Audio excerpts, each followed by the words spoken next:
Be seated. We will hear argument this morning in Case 25-365, Trump versus Barbara. General Sauer.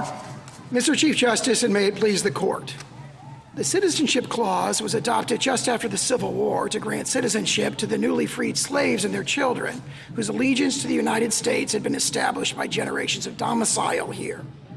It did not grant citizenship to the children of temporary visitors or illegal aliens who have no such allegiance. This conclusion reflects the original public meaning of the clause. When Congress used the term "not subject to any foreign power" in the Civil Rights Act of 1866, it rejected the British conception of allegiance. Senator Trumbull explained that "subject to the jurisdiction thereof" in the clause means not owing allegiance to anybody else. And in 1884, this court recognized that "subject to the jurisdiction" means owing direct and immediate allegiance. The clause thus does not extend citizenship to the children of temporary visa holders or illegal aliens. Unlike the newly freed slaves, those visitors lack direct and immediate allegiance to the United States.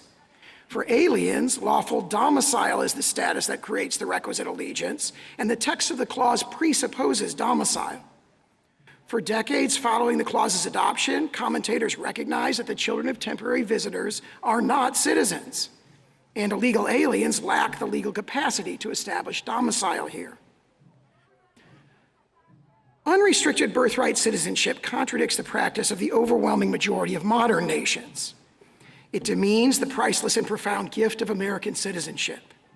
It operates as a powerful pull factor for illegal immigration and rewards illegal aliens who not only violate the immigration laws, but also jump in front of those who follow the rules.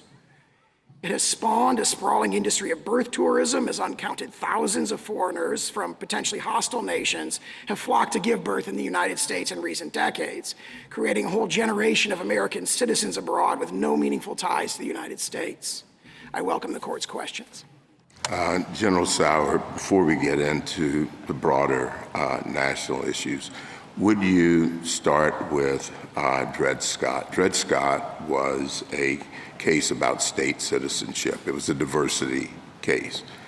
And of course, we know what Chief Justice Taney did with that. How does the Citizenship Clause respond specifically to Dred Scott and answers or changes or corrects its answer as to citizenship? The other point is the Citizenship Clause refers not just to national citizenship, but also to state citizenship. Are we to have two different definitions for those? It's one word, citizens of the United States and citizens of the state wherein they reside. So as you begin, I'd like you to go back at the beginning and be more specific about the answer, and I want you to explain whether or not those two definitions are the same or related, and what state citizenship is based on. Thank you, Justice Thomas. I'll maybe start by addressing Dred Scott. As you alluded to the fact, Dred Scott, imposed one of the worst injustices in the history of this court, and it led to the outbreak of the Civil War. It's very clear, and this court in all of its early cases interpreting the 14th Amendment said, the one pervading purpose, the main object of the Citizenship Clause is to overrule Dred Scott and establish the citizenship of the freed slaves. And if you look at the debates in the congressional record and discussion surrounding the adoption of the Citizenship Clause, what you see is a very clear understanding that the newly freed slaves and their children have a relationship of domicile. They do not have a relationship to any foreign power. For example, there's a comment where he says, look, people have been here for 5 generations and clearly have no relationships to any foreign African potentate, or have a relationship of allegiance to the United States. And that reinforces our point that allegiance is what the word jurisdiction means. It doesn't mean regulatory jurisdiction or sort of being merely subject to the laws. They're talking and they're thinking about it in those debates about allegiance. Now, as to your second question, if you look at the text of the clause, we believe it says, born in the United States, born or naturalized in the United States and subject to the jurisdiction thereof, are citizens of the United States and the states of which they reside. So there's a constitutional guarantee that applies to both federal or national and state citizenship. And the key point we make there is that that word reside, if you look at, for example, section 1473 of Justice Story's commentaries, was understood to mean domicile. So when they say subject to the jurisdiction, and then they go on to say you're a citizen of the United States and the state in which they reside, the very text of the clause itself presupposes that the citizen is domiciled in the United States. If they're present in a state at all, they reside there. Reside means domicile in the Constitution, and we think that strongly supports our interpretation. It's textual evidence of our domicile-based theory of jurisdiction. Well, starting with that theory, you obviously put a lot of weight on subject to the jurisdiction thereof. But the examples you give to support that strike me as very quirky. You know, children of ambassadors, children of enemies during a hostile invasion, children on warships. And then you expand it to the whole class of illegal aliens are here in the country. I'm not quite sure how you can get to that big group from such tiny and sort of idiosyncratic examples. There are those sort of narrow exceptions for ambassador foreign public ships. Tribal Indians is an enormous one that they were very focused on in the debates as well. But what I do is I invite the court to look at the intervening step, which is the enactment of the Civil Rights Act of 1866. And there they didn't say subject to the jurisdiction thereof. There it says not subject to any foreign power. Now, if you go back to Blackstone and Calvin's case, they say it does not matter if you are subject to any foreign power. If you are born in the king's domains, you have this indefeasible duty of allegiance to the king at any time. So there's a clear repudiation in the Civil Rights Act. The Civil Rights Act is this breakwater which makes it very, very clear that they are not thinking about allegiance in the terms of like the British common law. They've adopted the Republican conception of allegiance. So it's from not subject to any foreign power, and then the debates just a couple months later make it very clear that they're recodifying the same conception. They were dissatisfied with the potential ambiguity in the phrase Indians not taxed, and they adopted subject to the jurisdiction thereof. And one of the strongest statements of this is Senator Trumbull's statement that I quoted at the beginning, where he says, he's asked, what does that mean, subject to the jurisdiction thereof? And he says, it means not owing allegiance to anybody else. That is what it means. And this court picked up on that in Elk against Wilkins when it says, it uses, completely subject to the political jurisdiction, not mere regulatory jurisdiction. What do you do with Wong Kim Ark's quote of Daniel Webster, who said, independently of a residence, with intention to continue such residence, independently of any domiciliation, independently of the taking of any oath of allegiance or renouncing any former allegiance, it is well known that by the public law, a non-citizen, while he is here in the United States, owes obedience to this country's laws. Now, the examples that Wong Ark Kim used as exceptions are situations in which there was not temporary allegiance to the United States. The children of foreign diplomats whose only allegiance was to their foreign country, and or occupied territory residents, including those citizens in Maine who had been occupied by the British forces. The U.S. had no control over them. And the whole theory of the Indian tribes was similar. The Indian tribes were analogized to foreign diplomats. So what do we do with that? I'd say two things. First, as the Indian tribes, we think that's a case that strongly supports us because, of course, by 1866 and 1868, there was strong understanding that the Indian tribes were subject to the United States' regulatory jurisdiction. But not the same way that temporary foreigners were, meaning there was a real debate going on whether the U.S. actually had jurisdiction over Indian tribes. That's why our cases, for the longest time, until it was finally settled, said, absent some act of Congress, our laws don't apply. U.S. laws don't apply to Indians on Indian lands, correct? I believe you look at the Rogers decision, for example, that we cite in our brief, where they say that they are subject to the United States. That's later. I'm talking at the time. Yes, at the time. So as to 1817. So what do you do during the debates of the 1866 Civil Rights Act and of the 14th Amendment, with the entire discussion of the people who opposed the amendment, who kept saying, we can't pass it because we're making citizens of gypsies who have no allegiance to anybody, and we're going to make citizens of Chinese people who can't be citizens because we're not going to permit them to be citizens. What do we do with those debates and the fact that the proponents of both acts said everyone who's born in the U.S. will be citizens?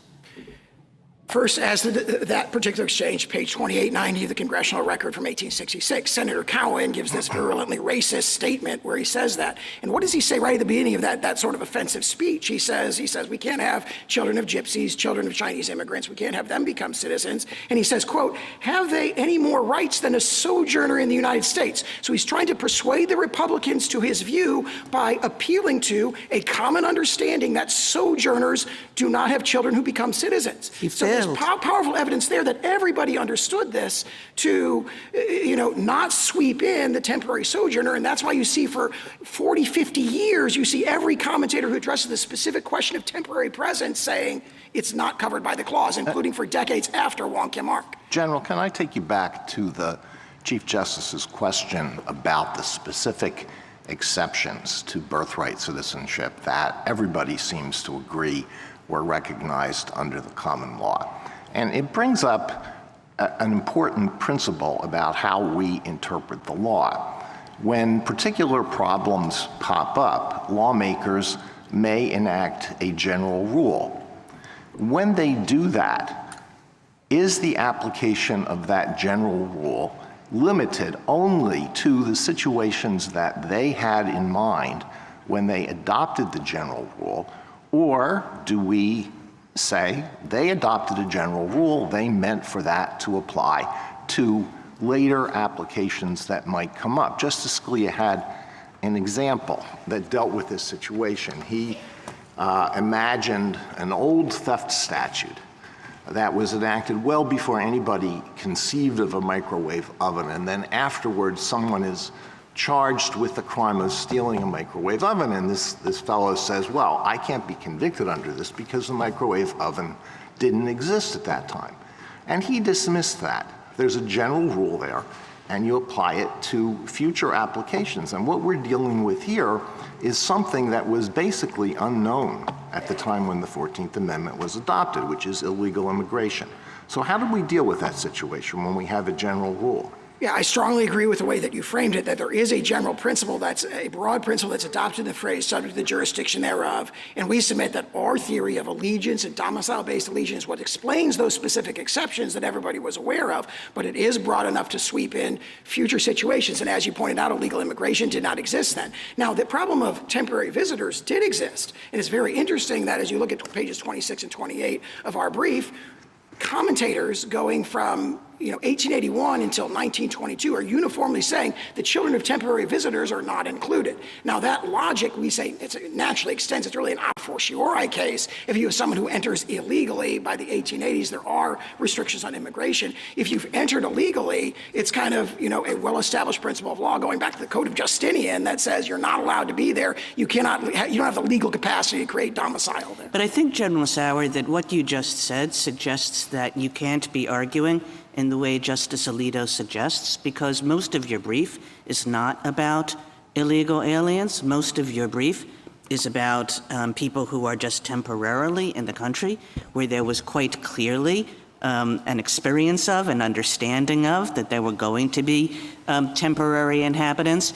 And your whole theory of the case is built on that group. You don't get to talking about undocumented persons until quite later and at much lesser, I think it's like 10 pages to 3 pages or something like that.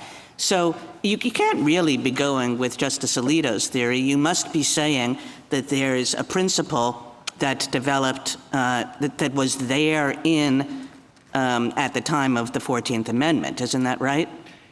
We agree there's a principle there at the 14th Amendment. It is jurisdiction means allegiance, the allegiance of and this is very strongly reflected in the 19th century sources, the allegiance of an alien present in another country is determined by domicile. And that goes back to the Venus and the Pizarro. It goes through the Katza affair in 1853. It comes right up to Fong Yui Ting and Lau Ao Bu that are decided shortly before Wong Kim Ark. So that's the principle. That principle clearly applies here. I also respectfully disagree with that. And I guess, Mr. General Sauer, where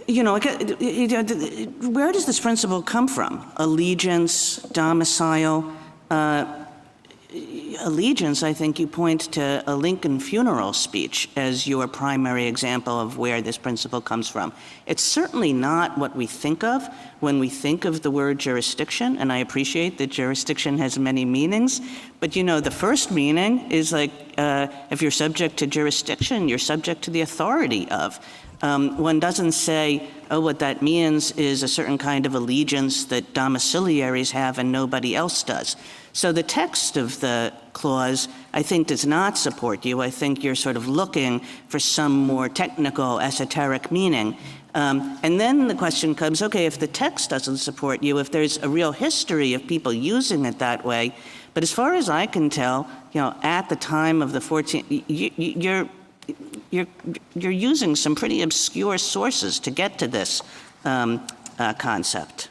Well, I take it straight from the framers' mouths. So, for example, Senator Trumbull was asked, what does jurisdiction mean? He means subject to the jurisdiction. He said, what does that mean? He says it means not owing allegiance to anybody else. He is the principal framer of the Civil Rights Act of 1866. Representative Bigham, who's the framer of the 14th Amendment, is asked, what does it mean in the congressional record at page 1291? He says, within the jurisdiction of the United States of parents not owing allegiance to any foreign sovereignty. And we've cited many, many examples where the congressional debates reflect that. Then you referred to the oration of George Bancroft. That's one of probably 16 sources, but there's at least 13, counting that one in the 12 treatises we cite at pages 26 to 28 of our brief. There is over a dozen sources that specifically address temporary sojourners. In the 5 decades after the enactment of the amendment, every single one of them says, well, temporary sojourners, their children are not included, including for 2 decades after Wong Kim Ark. So if domicile's the key linchpin to your argument, and I take it that it is, do we look at how domicile was understood in 1868, or do we look at it how it's understood today in context of the INA? The 1868 understanding, I'm not aware of a strong difference between those. Well, here's where I'm going with it. I'm just working within your argument for a moment. Today, you can point to laws against immigration that are much more restrictive than they were in 1868. We really didn't have laws like that we do today until maybe 1880. So if somebody showed up here in 1868 and established domicile, that was perfectly fine without respect to anything, any immigration laws. There they were. And so why wouldn't we, even if we were to apply your own test, come to the conclusion that the fact that someone might be illegal is immaterial? I would first cite Wong Kim Ark on that point, because Wong Kim Ark says you're... Well, I'm not sure how much you want to rely on Wong Kim Ark. But there is a statement in there that says, so long as they are permitted to be here. So Wong Kim Ark, keep in mind that by the time they decide Wong Kim Ark in 1898... but that's 1898. Now I'm looking at 1868, you're telling me is when I should look, and the test for domicile. And the stuff you have about unlawfully present, it's like Roman law sources you're going to. First and second restatements as well, and decisions of this court. So it wouldn't be the INA that would control whether you're capable of having domicile. It would be whatever the law was in 1868. I think that this is addressed by my exchange with Justice Alito from earlier, which is that this concept, jurisdiction, baking in allegiance and domicile is applied to. So Congress could continually restrict who may lawfully be present more and more, and you'd say that would be incorporated into it, even though you're telling us to apply the original meaning of 1868. The original meaning of domicile. And so the question is there any argument that the framers intended to preclude Congress from dictating who can and who cannot establish a lawful domicile here? I don't see any evidence of that in the congressional record, so it's a natural extension. Whose domicile matters? I mean, it's not the child, obviously. It's the parents you'd have us focus on. And, what if, is it the husband? Is it the wife? What if they're unmarried? Whose domicile? Well, in the executive order, it draws a distinction between the mother and the father. It's really the mother's domicile. I think that would matter. Well, but 1868 matters, you're telling us. So what was the answer? The 1868 sources talk about parental. I'm not aware of them drawing a distinction between mother or father, but they say the domicile of the child follows the domicile of the parents. And how are we going to determine domicile? I mean, would we use contemporary sources on what qualifies as domicile in a state, or do we look in 1868 And do we have to do this for every single person? And again, I don't see a strong distinction between those because, of course, domicile is a high-level concept, has been pretty consistent over centuries, which is lawful presence with the intent to remain permanently. That domicile, when you come to a new nation, you say, I'm here to stay, you become part of their political community, and you become akin to a citizen. And that's reflected very strongly in the case I cited before. And just to circle back to Justice Kagan's point, it's striking that in none of the debates do we have parents discussed. We have the child's citizenship and the focus of clauses on the child, not on the parents. And you don't see domicile mentioned in the debates. The absence is striking. I think the 19th century sources would say a newborn child lacks the capacity to form a domicile, so they're imputed the domicile of their parents. So I don't think they would have seen a distinction between children and parents. And I point out that their position, like ours, is forced to look at the domicile of the parents because if you look at the exceptions that they accept, like I'm talking about tribal Indians and so forth. I'm talking about in the debates over the 14th Amendment and the Civil Rights Act. It's striking that these concepts aren't discussed in them. I think domicile is discussed. I mean, it's brought up in many. Allegiance, jurisdiction, complete jurisdiction. Well, I mean, here's just a few examples. Page 1679 of the Congressional Record, President Johnson vetoes the first version of the Civil Rights Act, and he says, I can't sign this because it would extend citizenship to the children of, quote, all domiciled aliens and foreigners, even if not naturalized. And you have all the other sources we cited that say, this is a deeply rooted 19th century understanding. It's reflected in the Venus. It's reflected in the Pizarro in 1814 and 1817. It carries through the 19th century, and this court is talking about it in 1892 and 1893 when it's discussing the Chinese Exclusion Acts. Domicile is the key concept that creates allegiance. That's General, you said in your reply brief that the children of slaves who were brought here unlawfully, in defiance of laws forbidding the slave trade, would in fact be citizens. And we can imagine that their parents were not only brought here in violation of United States law, but were here against their will, and so maybe felt allegiance to the countries where they were from. And you say that the purpose of the 14th Amendment was to put all slaves on equal footing, newly freed slaves on equal footing, and so they would be citizens. But that's not textual. So how do you get there? You say it in just a few sentences, so can you elaborate? Sure. If you look at I think if you look at the 19th century sources, what you see is that even though their entry may have been unlawful, 19th century antebellum law never treated their presence as unlawful. In fact, quite the opposite. One of the amici, in fact, points to like a Mississippi statute, which probably is replicated throughout the South before the Civil War, that says slaves in Mississippi have an indefeasible domicile in Mississippi. In other words, even if they run away, if they get away, Mississippi says, nope, you still live here.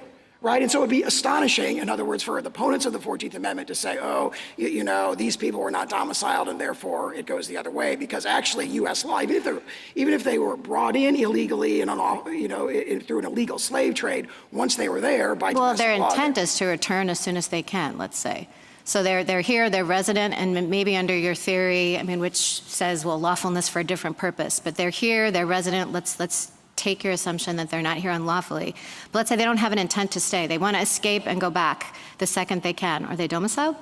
Under the 19th century law, I think this is the flip side of the hypothetical that we were talking about earlier. Under 19th century law, they are treated as domiciled in the United States, so it'd be astonishing. And in the debates in the congressional floor, talk about not this specific case, but to say, look, slaves who have been forced to come here and have been here are lawfully domiciled here. They don't use the ways domiciled, but they use allegiance. They say they don't have allegiance once they've been forced to come here, they don't have allegiance to any foreign or African potentate, and therefore General, that goes How would that apply to the children of illegally trafficked people today?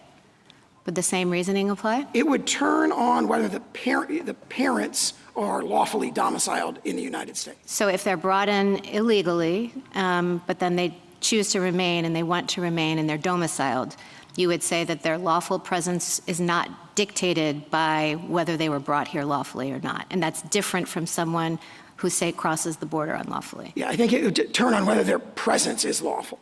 General, in other words, obviously there may be many other important things that could be done to assist people like that. The question is, if they give birth to someone in the United States, that person naturally a citizen, that would turn, based on the original public meaning of the clause, on the lawfulness of their presence. Are they domiciled? General, can I ask you a question? To follow up on what Justice Gorsuch was exploring with you with respect to domicile. Did I understand you to say that domicile is going to be eventually or is controlled by Congress?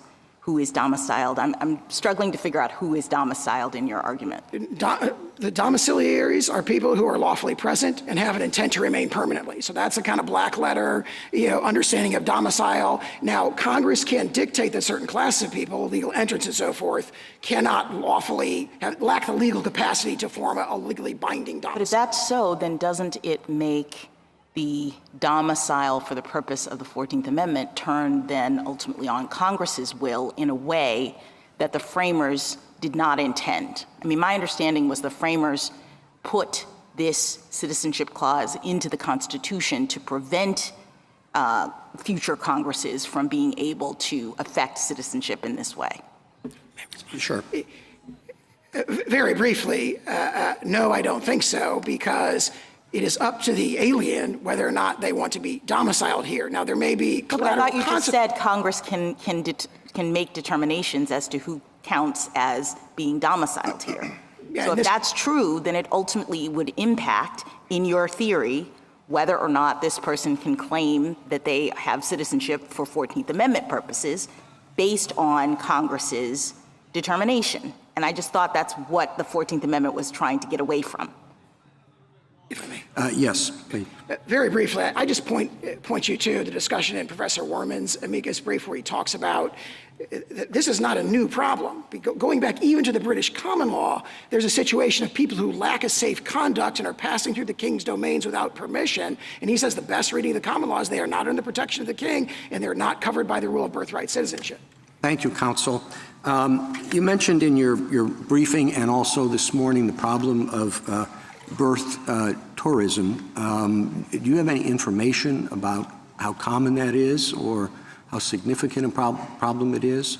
It's a great question. No one knows for sure. There's a March 9th letter from a number of members of Congress to DHS saying, do we have any information about this? The media reports indicate estimates could be over 1 million or 1.5 million from the People's Republic of China alone. The congressional report that we cite in our brief talks about certain hotspots like Russian elites coming to Miami through these birth tourism companies. And I mean, here's a fact about it that I think is striking.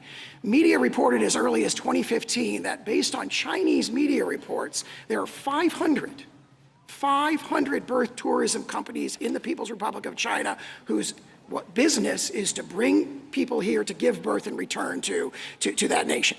Having said all that, you do agree that that has no impact on the legal analysis before us? I think it's, I'd quote what Justice Scalia said in his Hamdan dissent where their interpretation has these implications that could not possibly have been approved by the 19th century framers of this amendment. I think that shows that they've made a mess, their interpretation has made a mess of the provision. Well, it certainly wasn't a problem in the 19th century. No, but of course, we're in a new world now, as Justice Alito pointed out to, where 8 billion people are one plane ride away from having a child who's a U.S. citizen. Well, it's a new world. It's the same Constitution. It is, and as Justice Scalia said, I think in the case that Justice Alito was referring to, you've got a constitutional provision that addresses certain evils and it should be extended to reasonably comparable evils. He said that about statutory interpretation. I think the same principle applies here, and I think we quote that in our brief. Thank you. Justice Thomas, anything further? Generally, you're getting a lot of questions about immigration, and they harken back, of course, to the citizenship, which is defined in or set out in the 14th Amendment. How much of the debates around the 14th Amendment had anything to do with immigration? I think that the principal focus of those debates has to do really not with immigrants, but with the Indian tribes. I mean, obviously the main goal, the one pervading purpose, as this court said in the slaughterhouse cases, was to establish the citizenship of the freed slaves and their children. But they were very concerned about the problem of something that they all accepted as a given, which is that the children of tribal Indians are not within the rule of birthright citizenship. So I think that's what they focus on. We draw an analogy to that, to the issue of temporary sojourners. But there are mentions of temporary sojourning multiple places in the congressional debates, and all of those quotes go in our direction. And there was, Justice Sotomayor brought up Wong King Ark. There was no question in that case that about domicile, was there? I disagree. The court says at the very beginning of its opinion, here are the accepted facts. These are lawfully domiciled here. When it states the question presented, it talks about domicile. When it recites the legal principle at page 693, it says domicile 3 times. And at page 705 at the end of the opinion, it says, here's the single question we've decided. We've decided that Chinese immigrants with a permanent domicile and residence here fall within the rule of birthright citizenship. Justice Alito? Under the minimum definition of domicile, which I think existed in 1868 and continues to exist today, a person's domicile is the place where he or she intends to make a permanent home. Now, normally, you would think that a person who is subject to arrest at any time and removal could not establish domicile. But we have an unusual situation here because our immigration laws have been ineffectively and in some instances unenthusiastically enforced by federal officials. So there are people who are subject to removal at any time if they are apprehended and they go through the proper procedures. But they have in their minds made a permanent home here and have established roots. And that raises a humanitarian problem. And I wonder if you could address that. If I may, one legal and one humanitarian. The legal point is if you look at those cases, for example, Carson against Reed, Park against Barr, this court's decisions in Elkins and Toll against Marino, they talk about the legal capacity to create a domicile, excluding someone who may have the subjective intent, which otherwise would be determinative, as being excluded. On the humanitarian point, I would point out, as I said at the beginning, Justice Alito, that the United States rule of nearly unrestricted birthright citizenship is an outlier among modern nations. It's a very small minority of nations that have that rule. For example, every nation in Europe has a different rule, and the notion that they have a huge humanitarian crisis as a result of not having unrestricted birthright citizenship, I don't think is a strong argument. And I point out, obviously, for reliance-related reasons, this executive order applies only prospectively, and we ask the court to rule only prospectively. Justice Sotomayor? I agree with you what the European nation's rule is, but England was always different, wasn't it? Not until 1983 it changed to the That's not quite true. The Wong Kim Ark does a wonderful job of laying out the English rule.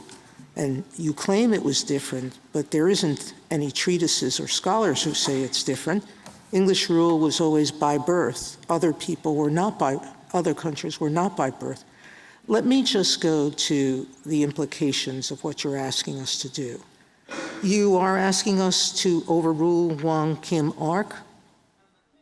Well, Wong Kim Ark's parents were domiciled in the U.S., but they owed loyalty to China. They eventually returned to China. So they didn't have a primary allegiance to the United States. So you're not asking that. Are you asking us to overrule, then, our cases, one of which said that a child of illegal aliens was a citizen? You're asking us to overrule that. No, first of all, we're not asking you to overrule Wong Kim Ark. We agree with the holding of Wong Kim Ark and much of the reasoning.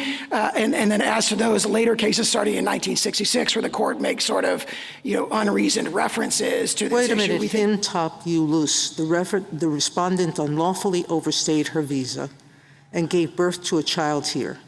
The court, Harlan II, wrote, the child is, of course, an American citizen. That person wasn't domiciled here lawfully. So you're asking us to overrule that case? I wouldn't say we're asking you to overrule. We think that's similar to a drive-by jurisdictional ruling where there's a simple statement that's not debated. There's no further analysis of it. There's really an assumption there. And we think that's similar to cases where the court just assumes jurisdiction without discussing it. When we ruled in Trind that Indians could not become citizens the government then after began to unnaturalize many Indians who had been sworn in as citizens. You asked us to concentrate only on the prospective nature of the citizen's order. But the logic of your position, if accepted, is that the next this president or the next president or a Congress or someone else could decide that it shouldn't be prospective. There would be nothing limiting that, according to your theory. If, as we asked, the court confines its ruling to prospective relief only, which it did in No, I'm Sessions saying against- to you, that's what you're asking us for relief right now. I'm asking whether the logic of your theory would permit what happened after the court's decision in Trin, that the government could move to unnaturalize people who were born here of illegal residents. No, we believe the court should do what it did in Sessions against Morales-Santana, where there was a ruling that would have deprived people who are already citizens of citizenship, and the court said this applies prospectively only, and we think that's the appropriate course here. But that's not what we did in Trin. We think that Sessions provides the proper course here, and that's what we're asking. We are not asking for any retroactive relief. Justice Kagan? General, I think even your brief concedes that the position you're taking now is a revisionist one with respect to a substantial part of our history. And I think that that's in large part because of Wam Kim Ark and the way people have read that case, which of course was in the late 19th century, and have read it ever since then. And what that case suggests is, there's a very clear rationale. You say, it says the word domicile a bunch of times, which it does. It's a long opinion. It says a lot of things. But the rationale of the case is really quite clear. It says there was this common law tradition. It came from England. We know what it was. Everybody got citizenship by birth, except for a few discrete categories, which were the ones that the Chief Justice mentioned at the beginning. And that tradition carried over to the United States. And then what the 14th Amendment did was accept that tradition and not attempt to place any limitations on it. And so that was the clear rationale, a clear rationale that is diametrically different from your rationale. And everybody took Wam Kim Ark to say that, and to say that as a result of that, of course, birthright citizenship was the rule, and I think everybody has believed that for a long, long time. And I guess my question is this. You have a story about the reasons why we should go back to what you view as the original meaning. And given the long history of this country's understanding about birthright citizenship, what would it take, what do you think it should take to accept that story in terms of the magnitude of the evidence that we would need to see in order to accept this revisionist theory and in order to change what I think people have thought the rule was for more than a century? Let me make 2 points in response to that, one historical and one legal. Historical point, I disagree with the way you've characterized the understanding of Wam Kim Ark, and I would point to something that's emphasized in their amici's briefs, which is in 1921, Richard Flournoy, who becomes a senior State Department official in the Roosevelt administration and pushes their theory as to temporary sojourners, writes a law review article in 1921 where he says, I think that children of temporary visitors should be citizens. But he admits that is not the understanding of Wam Kim Ark. He admits Wam Kim Ark did not hold that.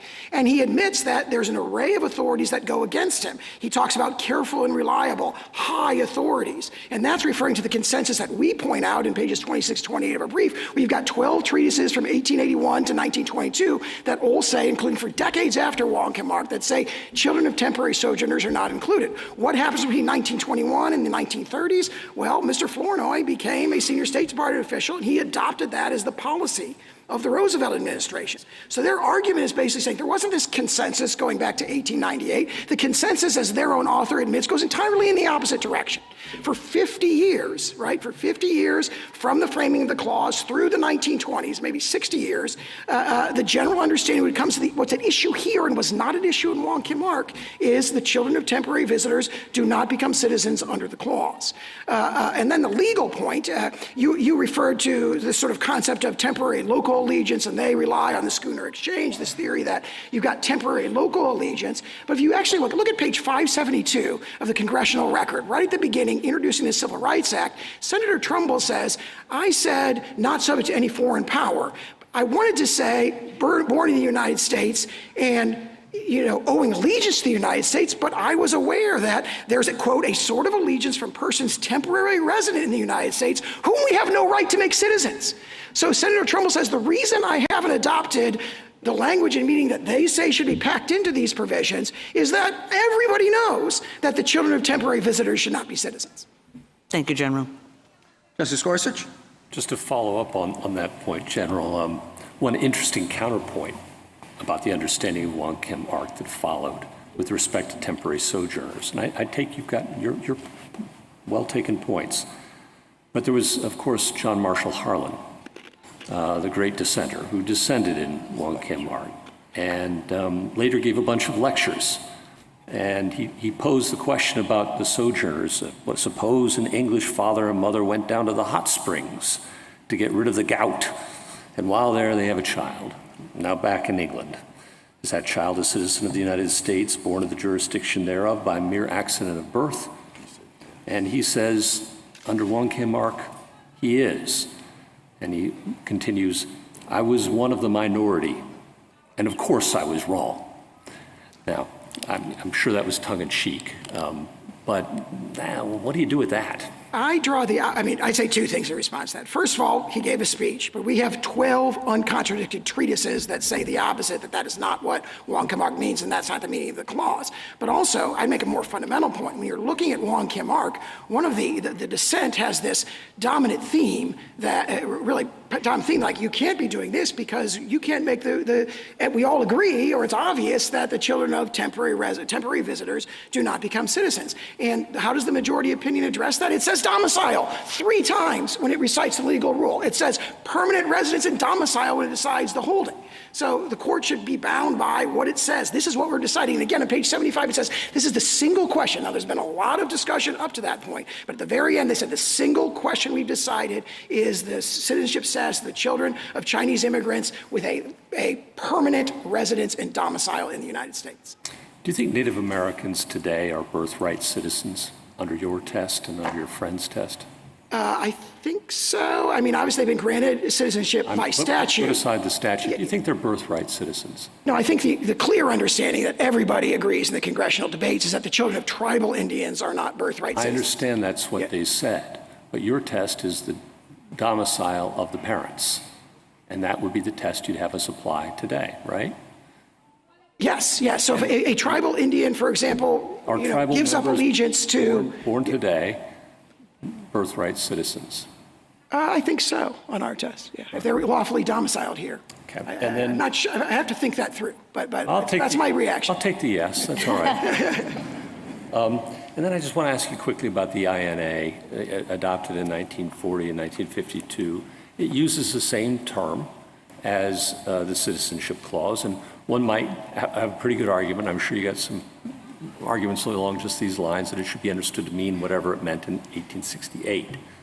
But there was a lot of water over the dam between those two things. And as your brief points out, by the Roosevelt administration, there's a pretty strong jus soli move. That is to say that the thin concept of jurisdiction, power over, is enough, a broader understanding of birthright. Would there be an argument for reading that statute under its original plain meaning at the time, 1940, 1952, to perhaps have a different meaning than the Constitution? We don't think that's the best interpretation. I'll give two reasons. One is it would be very surprising if a statute that says exactly the constitutional phrase subject to the jurisdiction thereof were interpreted to mean something totally different or to ossify a then current misunderstanding of the clause. We think that the best analogy here is probably state long-arm statutes. Take a sort of non-controversial example. State long-arm statutes routinely say we're going to exercise personal jurisdiction to the extent of due process. It takes the constitutional standard and it puts it in the statute, and nobody thinks that those ossify, are limited to the precedent, this court's precedents at the time they are enacted. Everyone thinks that phrase, due process, incorporates, the developing law of due process and minimum context and so forth, including from this court. So we think that's the best analogy when you're looking at the constitutional phrase itself and you take it out of a freighted context. The natural interpretation is to say this reflects the objective meaning of the Constitution, and the objective meaning of the Constitution is its original public meaning in 1866 and 1868. Do you see any notable counterpoints to that argument? I'm sure there are arguments on the other side. We addressed them in their brief.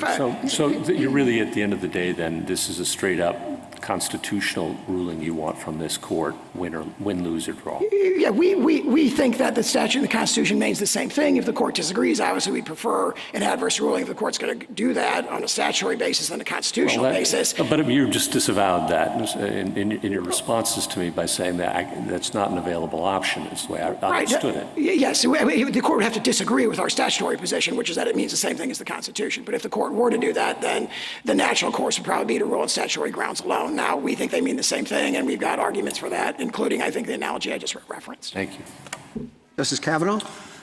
General, how should we think about the text of the 14th Amendment, subject to the jurisdiction thereof, as distinct from the different language of the Civil Rights Act of 1866, which refers, as you know, to persons not subject to any foreign power? Those texts are, on their face, different, and the history that Justice Kagan referred to might have developed quite a bit differently if the 14th Amendment's text had used the phrase that was in the Civil Rights Act. That's an excellent point, and this court has held in multiple cases, Hurt against Hodge and General Building Contractors, has recognized that they're intended and they did mean the same thing, and that's powerfully reinforced by the congressional debates, where really what they're discussing is they said they were dissatisfied with the language in the Civil Rights Act because the phrase Indians not taxed they thought was ambiguous. And so they switched to the affirmative statement as opposed to the negative statement. The affirmative statement is subject to the jurisdiction thereof, but there's express statements in the congressional record essentially that we're doing the same thing, and that is what this court's case law has reflected. Why didn't they say the same thing? Again, it appears they preferred the sort of positive formulation subject to the jurisdiction thereof as opposed to not subject to any foreign power. And again, there's a deep concern and lengthy discussion of the potential ambiguity in the Civil Rights Act thing. They want to eliminate an ambiguity, but do the same thing. And I think that's very strongly reflected in those debates.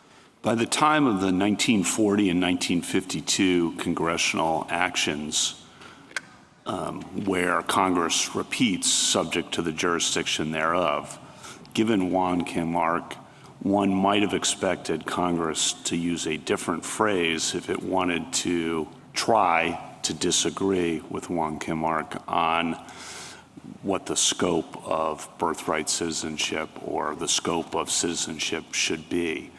And yet Congress repeats that same language knowing what the interpretation had been. So how are we to think about that? I think baked into that question is an understanding, I think that was reflected in Justice Kagan's earlier question, that everybody understood that Juan Kim Ark meant that, and the history I talked about, I think, refutes that. That really there's a consensus that goes our way for decades and decades after the adoption of the amendment and after Juan Kim Ark on the specific question of the children of temporary visitors. And it's really not until, and again, their author in 1921 is saying, hey, the other side is the consensus.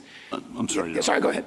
But there's executive branch interpretations and others. And if you're in Congress in 1940 and 1952 and you want to limit the scope of Juan Kim Ark or to eliminate ambiguity, why do you repeat the same language rather than choosing something different? For example, you could use the language from the Civil Rights Act of 1866 or some similar formulation if your idea in 1940 and 1952 was to not have ambiguity or not have an overly broad scope. I think if you look at the structure of that statute, where it's 1401A, and then B through H. A, and it says these are the people who are entitled to birthright citizenship. A is the constitutional standard, and then B through H are all the categories that Congress has super added to that. I think the natural inference is that Congress is codifying, which it was consciously doing in 1941, pulling all the naturalization rules and immigration rules together into one statute and said, you go to one place, here's who is a birthright citizen. A, those who are guaranteed that right by the Citizenship Clause, and B through H are the ones that Congress has added through its naturalization power. So that inference to me says A is merely, it's not trying to change or alter the constitutional standard, it's just saying, hey, the baseline is what the Constitution says, and we codify that, and then we move on to the new categories. Of what relevance, if any, do you think Section 5 of the 14th Amendment has here that gives Congress the power to enforce the article, the 14th Amendment, by appropriate legislation? Does that give Congress room here, or do you not think so? I do think that a ruling in our favor would leave room for Congress. I don't think you'd have to rely on Section 5. I think that Congress has its own inherent power to grant citizenship by statute. So if the court were to rule in our favor for the classes of individuals that they say should be covered, Congress has the latitude to do that. How much room do you think Section 5 gives, if any, and it may not be any, Congress to interpret the phrase subject to the jurisdiction thereof, or to define that? Is that relevant at all? It's a great question, and I'm thinking about it for the first time. I assume it would be governed by the congruence and proportionality test from this court's case law. How that would apply here, I don't know. And I don't think it's presented, because our contention is that the statute means exactly the same thing. If anything is congruent and proportional, it's that. And I think the court held that in the United States against Georgia. You've mentioned several times the practices of other countries, and that's obviously, as a policy matter, supports what you're arguing here, but obviously we try to interpret American law with American precedent based on American history. That's certainly what I try to do, and I think you try to do. And so why should we be thinking about, even though as a policy matter I get the point, thinking about, gee, European countries don't have this, or most other countries, many other countries in the world don't have this, doesn't that? I guess I'm not seeing the relevance as a legal, constitutional, interpretive matter necessarily, although I understand it's a very good point as a policy matter. Yeah, I largely agree with that, and you can view it as being raised preemptively, defensively. I'm going first, but obviously the other side of their amici say, make it a prediction, end of the world type predictions, and our point is, it's a very small minority of countries. Almost every country, and certainly all European countries, have a different rule, and the world hasn't ended there. The other side, last one, the other side relies heavily, of course, on Wong Kim Ark, and you disagree with their interpretation. Oftentimes, when you are dealing with a constitutional precedent like this, you might argue, we disagree with that interpretation, but if you adopt their interpretation or agree with their interpretation of that precedent, you should overrule it.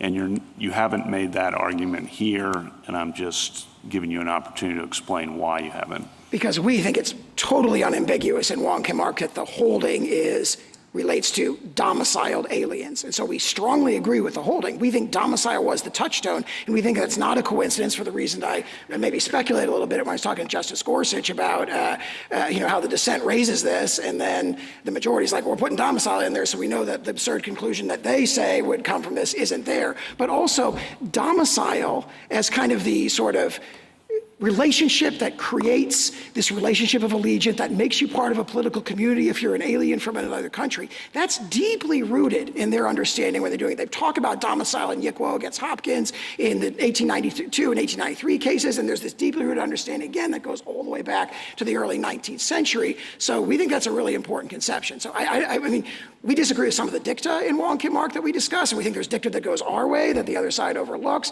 And we're not asking the court to overrule dicta. We just say don't follow erroneous dicta and don't apply it to this brand new situation that was not decided in Wong Kim Ark. Thank you. Justice Barrett? So General Sauer, I want to zoom out a little bit and think about jus soli and jus sanguinis. So as I understand it, at the time of the 14th Amendment, those were the two dominant approaches. Jus soli, the English common law, roughly following the soil. Jus sanguinis, roughly citizenship following the parents.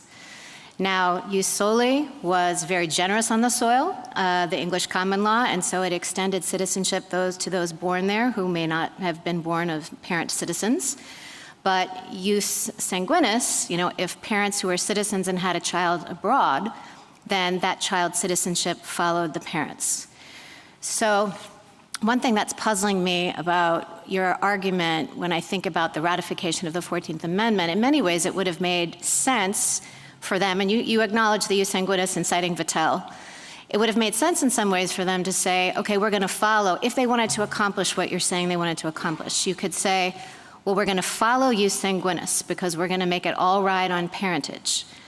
But instead, the 14th Amendment, we're talking about subject to the jurisdiction thereof, but it also says born in the United States. So you have the jus soli kind of point there, but you're saying it narrowed that point by tying it to the citizenship of the parents, at least as to soil.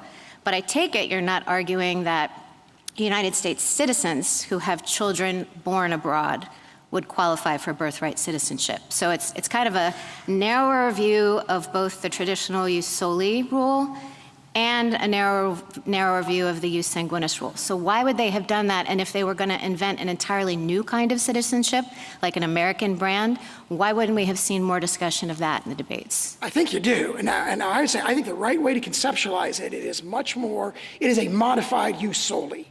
Because even the British sources don't just say you're born here, you're a citizen. They say you're born here and you have to be under the protection of the sovereign. You have to have a relationship of allegiance. Allegiance is the word in Calvin's case. But they don't focus on the parents. It's the child. And your approach focuses on the parents' allegiance. Yeah, I'm not sure that that's true of the 19th century sources. It seems a little ambiguous, and I'm going to ask your friend on the other side that question. Let me point out then that there are two criteria. One is birth on the soil, and the other is legiance or allegiance. What we have is birth on the soil remains the same, right? And so they are, and that's why so much of Wong Kim Ark is actually we agree with, because they are adopting a modified British rule. They are not going the French rule, that Vattel talks about, where it's like who's the citizen. That had to be done by statute, as you pointed out, which it was in 1401. But what they've got is they say birth in the United States and subject to the jurisdiction thereof. That is talked about as allegiance, allegiance, allegiance in the congressional debates, but they were clearly not incorporating the British feudal monarchical conception of allegiance where it's indefeasible. Going back to the early 1700s, our nation had repudiated the notion that citizenship is indefeasible. The expatriation statutes from the late 1700s reflect that. And again, you look at the 1868 congressional report that we cite there, this is the same group of congressmen, Republican congressmen, and they say things like the U.S. Constitution itself is proof that Blackstone's theory of allegiance was not accepted. So they accept birth on U.S. soil, but then they take the concept of allegiance and give it its Republican, democratic, American understanding. And that's very, very, I think that makes a ton of sense. Okay, and let's talk about its applications. So, there are some, I can imagine it being messy in some applications. So what would you do with what the common law called foundlings? The thing about this is then you have to adjudicate. If you're looking at parents, and if you're looking at parents' domicile, then you have to adjudicate both residence and intent to stay. What if you don't know who the parents are? I think there are marginal cases. That one, I think, has the benefit of being addressed in 1401F, where it talks about... Yeah, but what about the Constitution? Under the Constitution, domicile is a constitutional standard in all kinds of other situations. Well, and it's hard. Diversity, jurisdiction, personal jurisdiction, sorry. Well, yeah, and personal jurisdiction, 1332, diversity jurisdiction. And the thing is, it has to be litigated because it turns on intent. And both the virtue of both jus soli and jus sanguinis, whichever one you pick, it's a bright line rule. How would it work? How would you adjudicate these cases? You're not going to know at the time of birth for some people whether they have the intent to stay or not, including U.S. citizens, by the way. What if you have someone who is living in Norway with their husband and family, but is still a U.S. citizen, comes home and has her child here and goes back?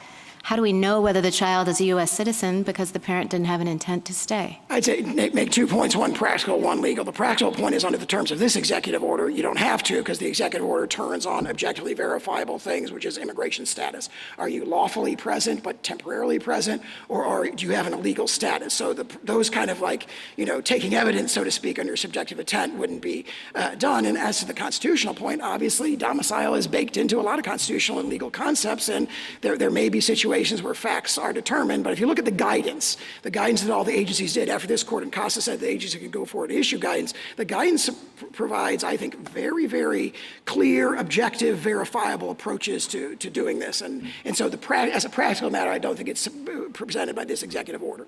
Thank you, General. Justice Jackson? Good morning, General. So I guess I am looking at your position in this case, and it boils down to requiring us to do at least these two things. One is believe that the framers were not importing the common law rule and understanding of birthright citizenship. And the second is to believe that what they were doing was departing from that common law rule in the way that you suggest. That is, they were seeking to have this turn on domicile. I think you have a number of hurdles to accomplish those two things. One of which, I think, is that when we look at this court's case law, and no one, I think, has mentioned Schooner's Exchange, but it appears that that was an 1812 case in which it seems as though the court had already accepted at the time of the ratification of the 14th Amendment that the allegiance that you are talking about was the English common law rule.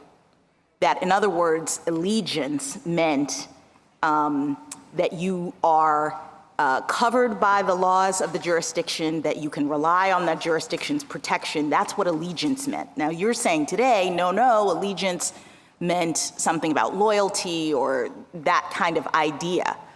But if the Supreme Court had, prior to the 14th Amendment, established that allegiance meant the common law definition, I think your first hurdle is to help us understand why we would believe that when the 14th Amendment was ratified, the framers weren't just incorporating what we had previously said it meant.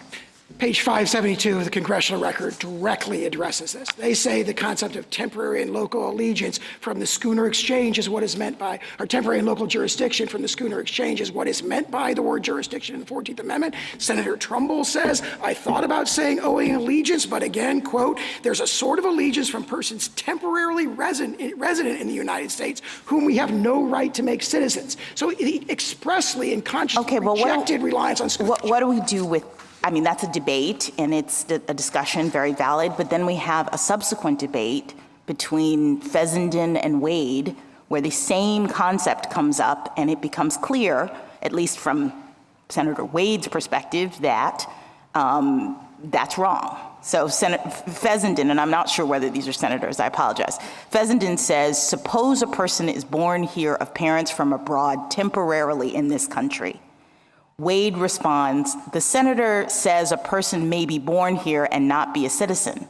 I know that is so in one instance, in the case of the children of foreign ministers who reside near the United States, et cetera, et cetera. So it appears as though in that exchange, at least Senator Wade believed that the English common law understanding of what it means to have allegiance, to be a temporary person on the soil, was what was being adopted. Yeah, that exchange strongly supports us. If you look at it in context, Senator Wade has introduced a version that says only birth on U.S. soil and doesn't have any allegiance or jurisdictional element to it. And so Senator Fessenden stands up and says, well, that can't be right because, obviously, what about the children of temporary visitors? It has this, it's another one of these statements that has this appeal to a background understanding that we all agree that the temporary visitors, their children do not become citizens. And then Senator Wade has to kind of backtrack and say, well, what are the children of ambassadors? And in the end, Congress does not adopt Senator Wade's proposal. So we think that to the extent you can draw an inference from that, the inference strongly supports us. All right, well, let me just ask you about why we wouldn't see in the 14th Amendment anything about parental allegiance. Several of my colleagues have talked about the fact that your view of this turns on what the status of the parents are, and not the child, as would the born in the United States view of it. Can you help us understand why we wouldn't expect to see a mention of parents in the text of this Amendment? I think it was well understood that, for example, children cannot, newborns cannot form domicile, so it followed every 19th century. That assumes domicile is in the test, and I'm asking you, how do we know that Congress did adopt the test that you say it adopted? When you're looking at 19th century conceptions of allegiance, the notion that the allegiance, again, we say domicile is instantiating the concept of allegiance for aliens as opposed to citizen. All of that, the 19th century understands the newborn's domicile, its allegiance follows the allegiance of the parents. And I point out that their theory relies on parental allegiance as well, because they recognize the exceptions for, hostile invading armies, for tribal Indians, for ambassadors. Again, the child's allegiance status, even on their view, turns on the status of the parent. What do we do with Professor Mueller's amicus brief and the historical record and the fact that even at times in this country where we understood that the parents were declared enemies of the United States, I'm talking about World War II and Japanese internment, babies born in that circumstance were given birthright citizenship. So it seems as though this concept of allegiance of the parents really wasn't driving birthright citizenship, at least at this period of our history. So are you saying this is wrong, or they shouldn't have gotten birthright citizenship? Well, if they were domiciled here, yes, they should have. If they were temporarily present, then no. But the executive practice, we can see from the 1930s. How does the temporary presence run with your concept of allegiance? I'm not sure I understand. So can you be clear? Are you saying that only people who are domiciled here, as you define it, can form the necessary loyalty to the United States? It's not allegiance is not a question of subjective loyalty. Okay. It is something you owe. It's a reciprocal relationship between the citizen, whether they want it or not, they have that allegiance. And I think it's powerfully— On the basis of what? Domicile. I mean, that's what it says in so many words in the Venus and the Pizarro. It says, look, if you're talking about an alien, if they're just temporarily passing through, no, they don't have allegiance. But if they've made it their permanent home, they become part of our political community, and they are analogous or akin to citizens. All right, just quickly, because I'm mindful of the time. What do you do with Juan Kim Ark's statement that birthright citizenship is applying, quote, independently of a residence with intention to continue such residence, independently of any domiciliation? I know that they use domicile, it's a fact in the case, but that's not a part of their holding. It's not what the reasoning turns on. Correct? I believe you're quoting from page 693 of that opinion. It goes on to say, not citizen terms on that, but the duty of obedience to our laws. It doesn't take the further step at that point and say, therefore, if you have temporary and local allegiance, you're a citizen. And immediately before that, you have that page 693 summary of the court's holding, where it says domicile, domicile. Juan Kim Ark incorporates a domicile requirement. That is the holding. It's definitely clearly expressed in the holding. All right, one final thing, perspective. You say perspective, we're supposed to do this. Don't worry about the people who are already here and who would not qualify under your rule. How does this work? Are you suggesting that when a baby is born, people have to have documents, present documents? Is this happening in the delivery room? How are we determining when or whether a newborn child is a citizen of the United States under your rule? And I think that's directly addressed in the SSA guidance that's cited in our brief. What SSA says is there's currently a system where, for example, social security numbers are generated based on the birth certificate. They say this can still be, for the vast majority of instances, completely transparent. You will still get a— No, not transparent. I'm just talking about the particulars, because now you say your rule turns on whether the person intended to stay in the United States. And I think Justice Barrett brought this up. So are we bringing pregnant women in for depositions? What are we doing to figure this out? No, as I pointed out earlier, the executive order turns on lawfulness of status.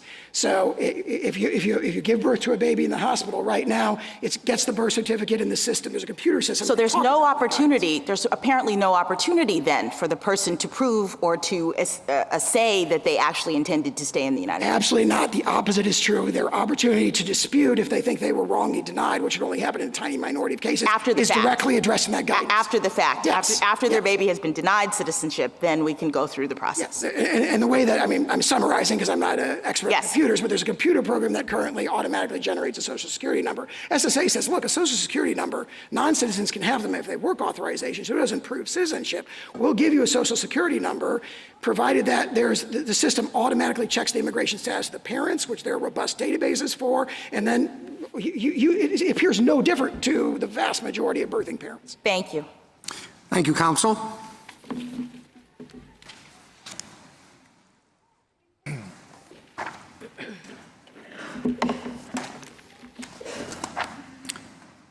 Ms. Wong?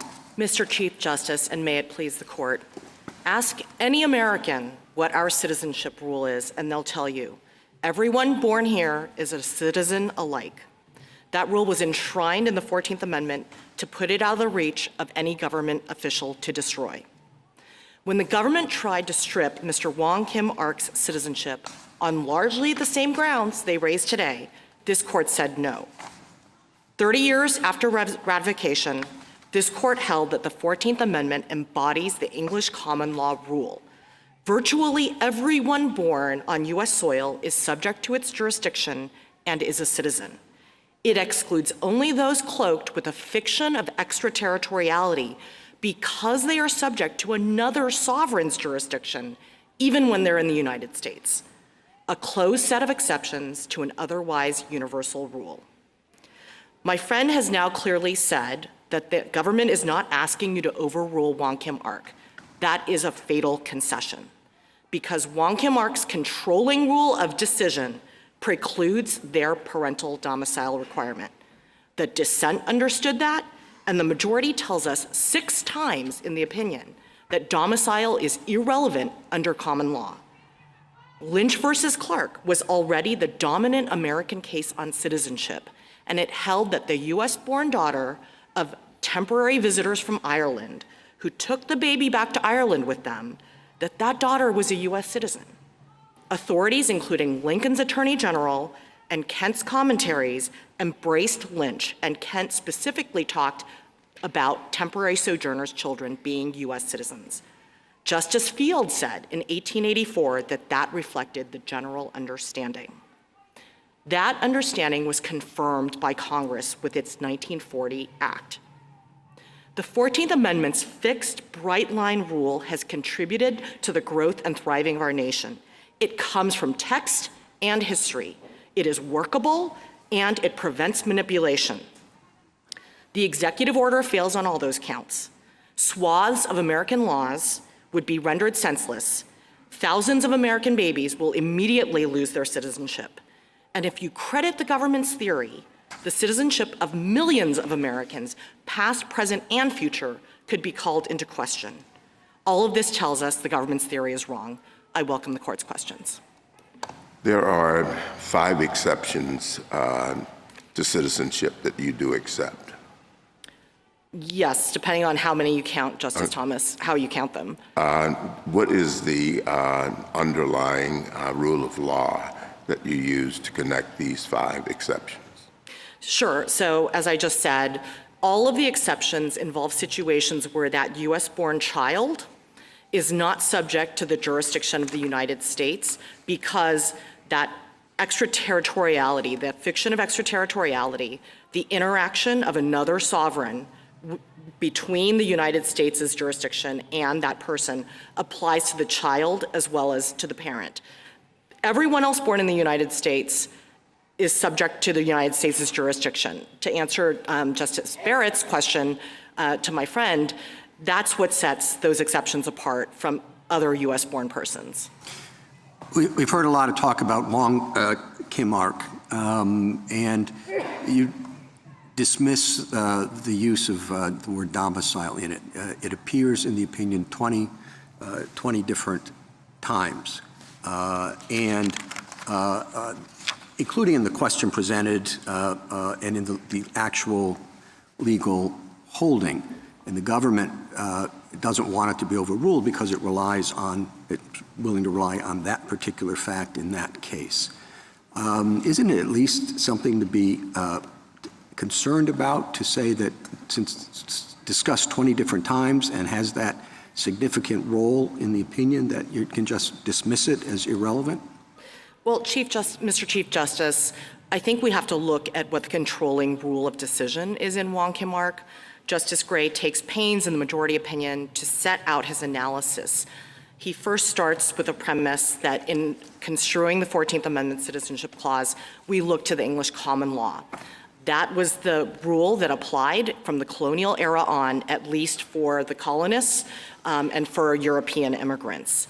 He then says, look, Chief Justice Marshall tells us in the Schooner Exchange what subject to the jurisdiction means, again looking to the English common law. Under English common law, if you are born in the dominions of the sovereign, you owe natural allegiance. And those who are present in the dominions of the sovereign owe temporary allegiance for as long as they're present. The only exceptions, again, at common law were ambassadors, people born on foreign ships, and people who were born during periods of foreign occupation. He then gets to the government's favorite page, 693, where he says, look, we have had this rule in the United States as to citizenship, at least for white Americans, from before independence. The purpose of the 14th Amendment was to embrace that universal rule of birthright citizenship, to embrace and incorporate the common law exceptions with the single additional exception of the pre-existing exception for tribal Indians that we had in the United States, which is an analogous exception, and that's the closed set of exceptions. You can't make sense of the holding in the case without looking to the controlling rule of decision, which is the common law. And I think my friend agrees that under English common law, domicile was not relevant, and the children born to temporary visitors in the territory of the sovereign were always considered birthright citizens. Well, Ms. Wong, I mean, everything you say strikes me as, yeah, that's the way I read it too, but then what are those 20 domicile words doing there? Like, you can, take some of them and say, they were just summarizing the facts of the case, but not all of them. And why did they keep on, why did they sprinkle that in the opinion? Well, I think, again, those were the stipulated facts in the case. And it's clear we have textual evidence in the majority opinion that they were simply saying this is an a fortiori application of that controlling rule that comes from the English common law. Justice Gray writes, again, after setting out the English common law rule and the exceptions with the single additional exception for children of members of Indian tribes, that the amendment in clear words and manifest intent includes the children born within the territory of the United States of all other persons of whatever race or color domiciled within the United States. And as was pointed out earlier, the very next part of that same paragraph, he cites to Webster talking about Thrasher's case, and he says, people who are born in this country owe allegiance independently of a residence within, foreign nationals owe allegiance independently of a residence with intention to continue such residence, independently of any domiciliation, and independently of taking any oath of allegiance, which is totally contrary to both the government's theory of dual allegiance or partial allegiance and to the theory of domiciliation. I mean, I might agree with you if domicile had simply been sprinkled in the opinion. But in Wong Kim Ark, it's a long opinion, but it begins by saying, here's the question, and it ends by coming back to the question. And it says, here's the question, stated at the beginning of the opinion, namely, whether a child born in the United States of parents of Chinese descent who at the time of his birth are subjects of the Emperor of China, but have a permanent domicile and residence in the United States and are there carrying on business, and he states the diplomatic exception, and he says, for the reasons above stated, this court is of the opinion that the question must be answered in the affirmative. So why put domicile in? Sometimes it's hard to figure out what is the holding of the case. Here he tells us this is the holding of the case. Why put domicile in there? Well, it's just something, it's something irrelevant that he wanted to throw in. It's like, whether a child born in the United States of parents of Chinese descent who once resided at a particular address in San Francisco, who attempted to enter the country at the port of San Francisco. Why put it in if it's irrelevant? Well, Justice Alito, I'll give you two responses. The first is that, again, it was a stipulated fact. The second is that regardless of what the judgment in the case was, which again was an a fortiori application of the rule of decision, The rule of decision in Wong Kim Ark has binding precedential effect.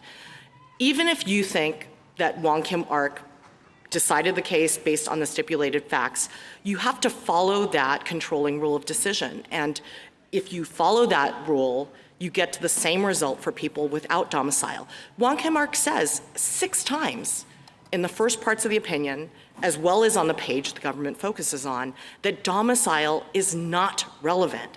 Well, that Ms. Wong, on Sure. that, what do we do with the fact that after Wong Kim Ark, at least some authorities took the view that the non-domiciliary question wasn't decided, remained open, and even continued to press the view that domicile is required? Now, I know you've got a lot of good stuff on your side, too, but what do we do with the fact that many sound legal authorities thought it remained an open question, even if one of them wasn't John Marshall Harlan? I liked your example from Justice Harlan's lecture here in DC. So here's what I would say. All of the government's citations in their brief generally either were rejected by Wong Kim Ark expressly if they predated Wong Kim Ark.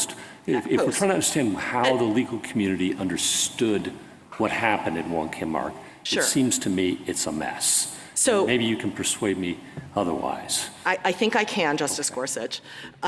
First, as to the post-Wong Kim Ark authorities that the government cites, each one of them is inconsistent with Wong Kim Ark's reasoning or doesn't mention it at all. Most of them have very little reasoning at all. And in contrast, what we have on our side, post-Wong Kim Ark, is numerous federal court decisions around the time of Wong Kim Ark, between ratification and Wong Kim Ark, that said that domicile is not relevant. They cited Lynch versus Clark, which again was about the daughter of temporary sojourners. We have the 6th edition of Kent, which was cited in Wong Kim Ark, and of course was then cited after Wong Kim Ark was decided by many authorities, again discussing temporary sojourners. Anyone who wanted to know what the law of citizenship was under the 14th Amendment after Wong Kim Ark would go to the 6th edition of Kent, where he says in that footnote on page 38 that the rule was Lynch versus Clark and temporary sojourners' children are U.S. citizens. We have members of Congress speaking on the record on debates on immigration laws, where they were finally passing these immigration restrictions that Senator Cowan wanted. And they all stated either that Lynch was the rule, that Attorney General Bates had stated the rule, again citing Lynch, or Kent and stating the rule that everyone born in the U.S. is a citizen, and saying, look, children of Chinese immigrants, these immigrants who are unwelcome, these immigrants that Congress is now trying to bar from entering the United States, if their children born in the United States are citizens. We have in 1896, so a couple years before Wong Kim Ark, but in 1896, State Department regulation, which said the US-born children of foreign nationals are US citizens, accepting only the children of ambassadors. And then you have Marshall Woodworth, who is a US attorney who writes in a law review article that he's talking specifically about temporary sojourners' children, and he says, I don't think that's a good rule from a policy perspective, but that's the general rule. Ms. Wang, can I Yes. offer a possible explanation for why Justice Gray made a point of putting domicile in what he said was the holding of the case? And it is this. Wong Kim Ark and his parents, had they come to the United States from Europe, could have been naturalized. But because they were Chinese, they could not be naturalized. And they had done everything that they could to make themselves Americans by establishing a domicile in the United States. And so that's what this was about. He couldn't get naturalized because of a racist law, but they had done everything they could to become part of the American society. At the same time, there were many, many men who were horribly exploited, brought to the United States to work on the Transcontinental Railroad, to work in mines. They were worked to death. They were treated horrifically. But they were not, they were overwhelmingly men. There wasn't an indication that they would stay here, they could stay here, they didn't have permanent homes. And the opinion is drawing a distinction between those two categories of people who would have been well understood at the time when Wong Kim Ark was decided. No, Justice Alito, I don't think that's a plausible explanation for why domicile is mentioned in Wong Kim Ark, because again, the controlling rule of decision based on the English common law and cases from Schooner Exchange to Lynch versus Clark to State versus Manuel, which was the North Carolina decision that said, look, the rule in the United States from independence on has been the English common law rule. That explanation would be inconsistent. But Ms. Wong, yes. isn't that explanation, I take Justice Alito's point, and I think he actually makes a good one in the sense that it could be that Justice Gray emphasized domicile to help the public accept the outcome of this case.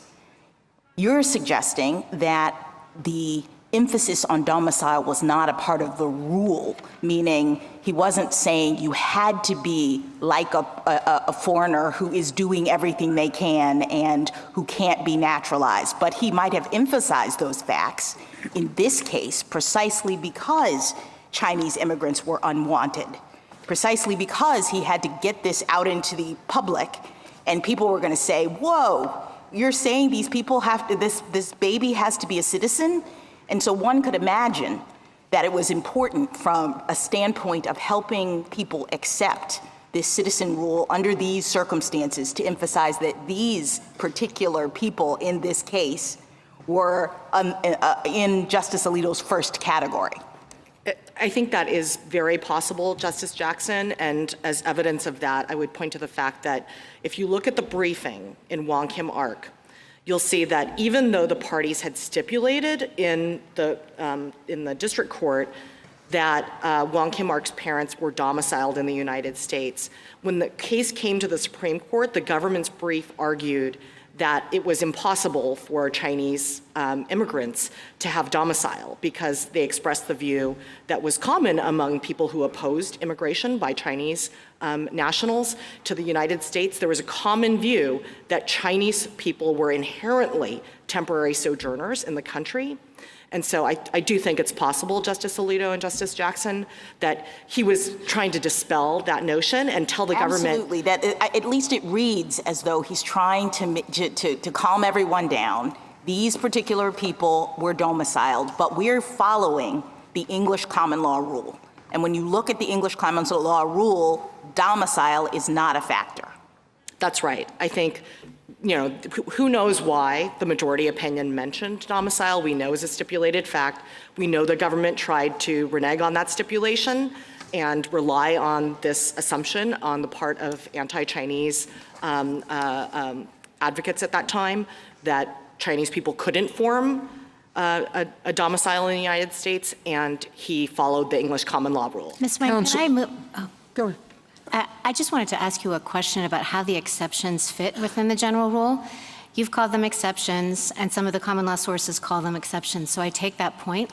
But if we think of use solely as tied to the territory, and we look at the exceptions as territorial in a sense, then they seem kind of like natural outgrowths of that rule, and this is what I mean, and this is where I want your help with how the exceptions played out in practice. If you look at Indian reservations as unique places because Indians were quasi-sovereign, separate nations in the American system, if you look at occupied alien territory as territory that's outside the jurisdiction of the United States, and then if you look at the diplomatic exception, almost like diplomats and their children had little bubbles around them, like the embassy is really the territory of that country, and even when they're traveling around, they're all not subject to the jurisdiction by virtue of this territorial fiction. Are those just applications of the rule? And if they are, then what happens to alien enemies like the German spies in Ex parte Quirin, or what happens to Indians who are actually not on the reservation but may be born, say, in Baton Rouge? How does the rule apply in those situations? Does it travel with the person, or is it tied in some sense to the land? Sure. So let me answer each part in turn. So the thing that all of the exceptions have in common, again, is this sense that the person has this fiction of extraterritoriality around them. Let's set aside the Indian tribal exception for a moment and come back to it. So the example of enemy aliens, for example, ex parte Kieran, is one that is answered by Justice Story in both Inglis and in Rice.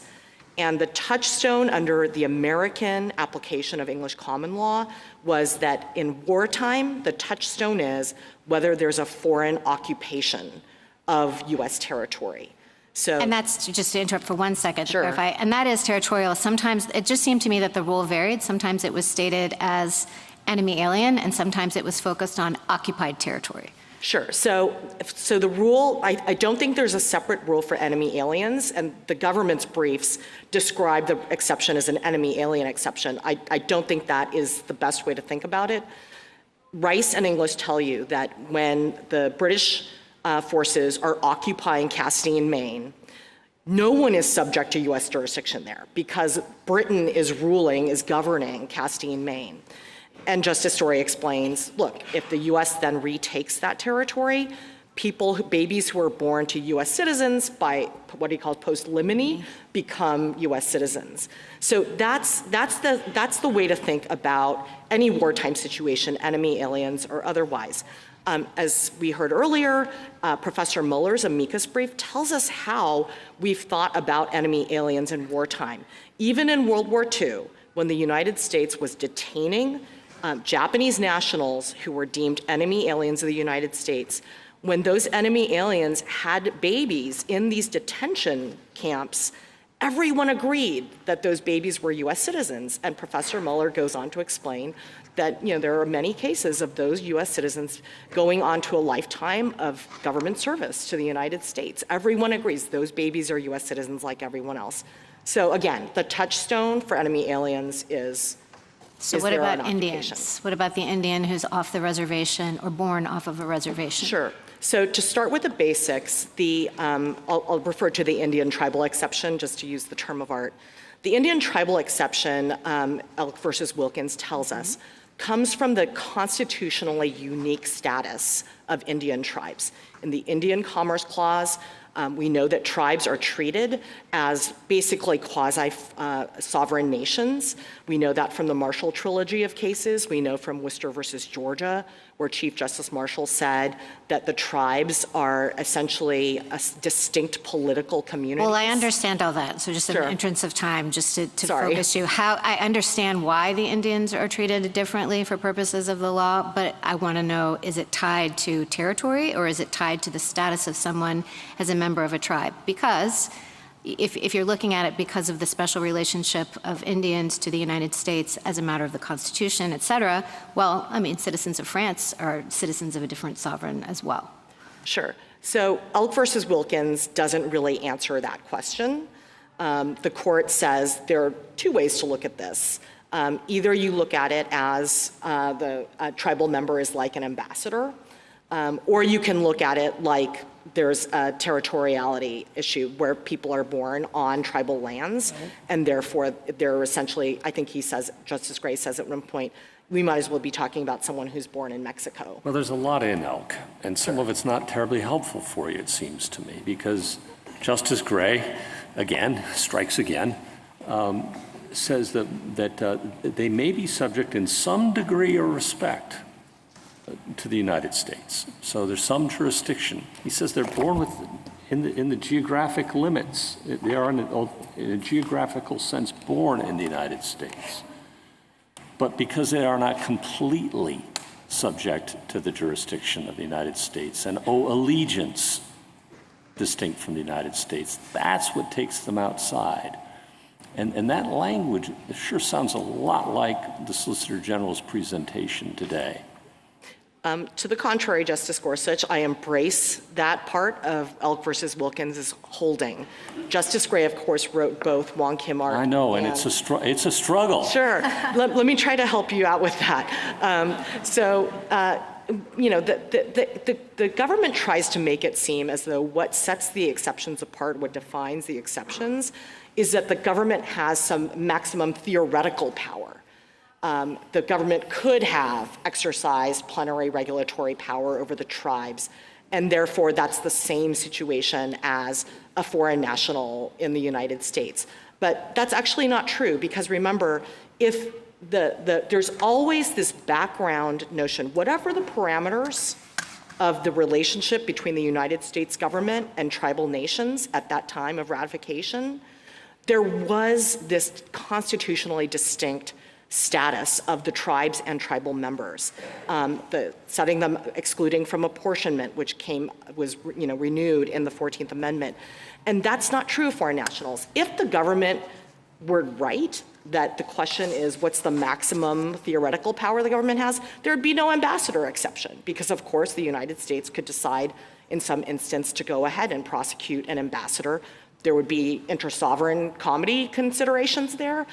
That's how you define the exceptions. And as Wong Kim Ark says, Elk versus Wilkins has no bearing on the question of foreign nationals.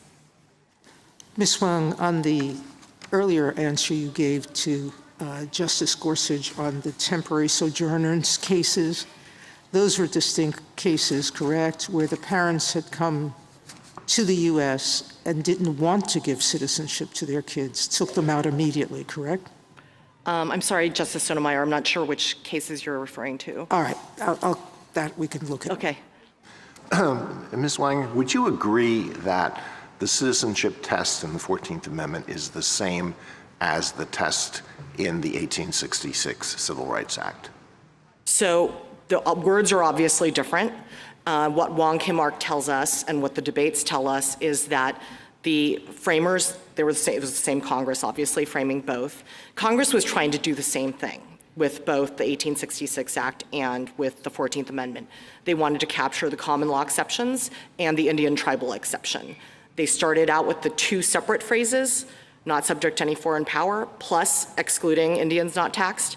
And as Justice Gray described it in his majority opinion in Wong Kim Ark, they decided to switch to the affirmative phrase, subject to the jurisdiction. Yeah, well, do they mean the same thing? And wouldn't it be very odd if the citizenship test in the 14th Amendment were broader than the citizenship test in the 1866 Civil Rights Act, particularly in the light of the fact that the 1866 Civil Rights Act was reenacted after the adoption of the 14th Amendment and remained in place until 1940.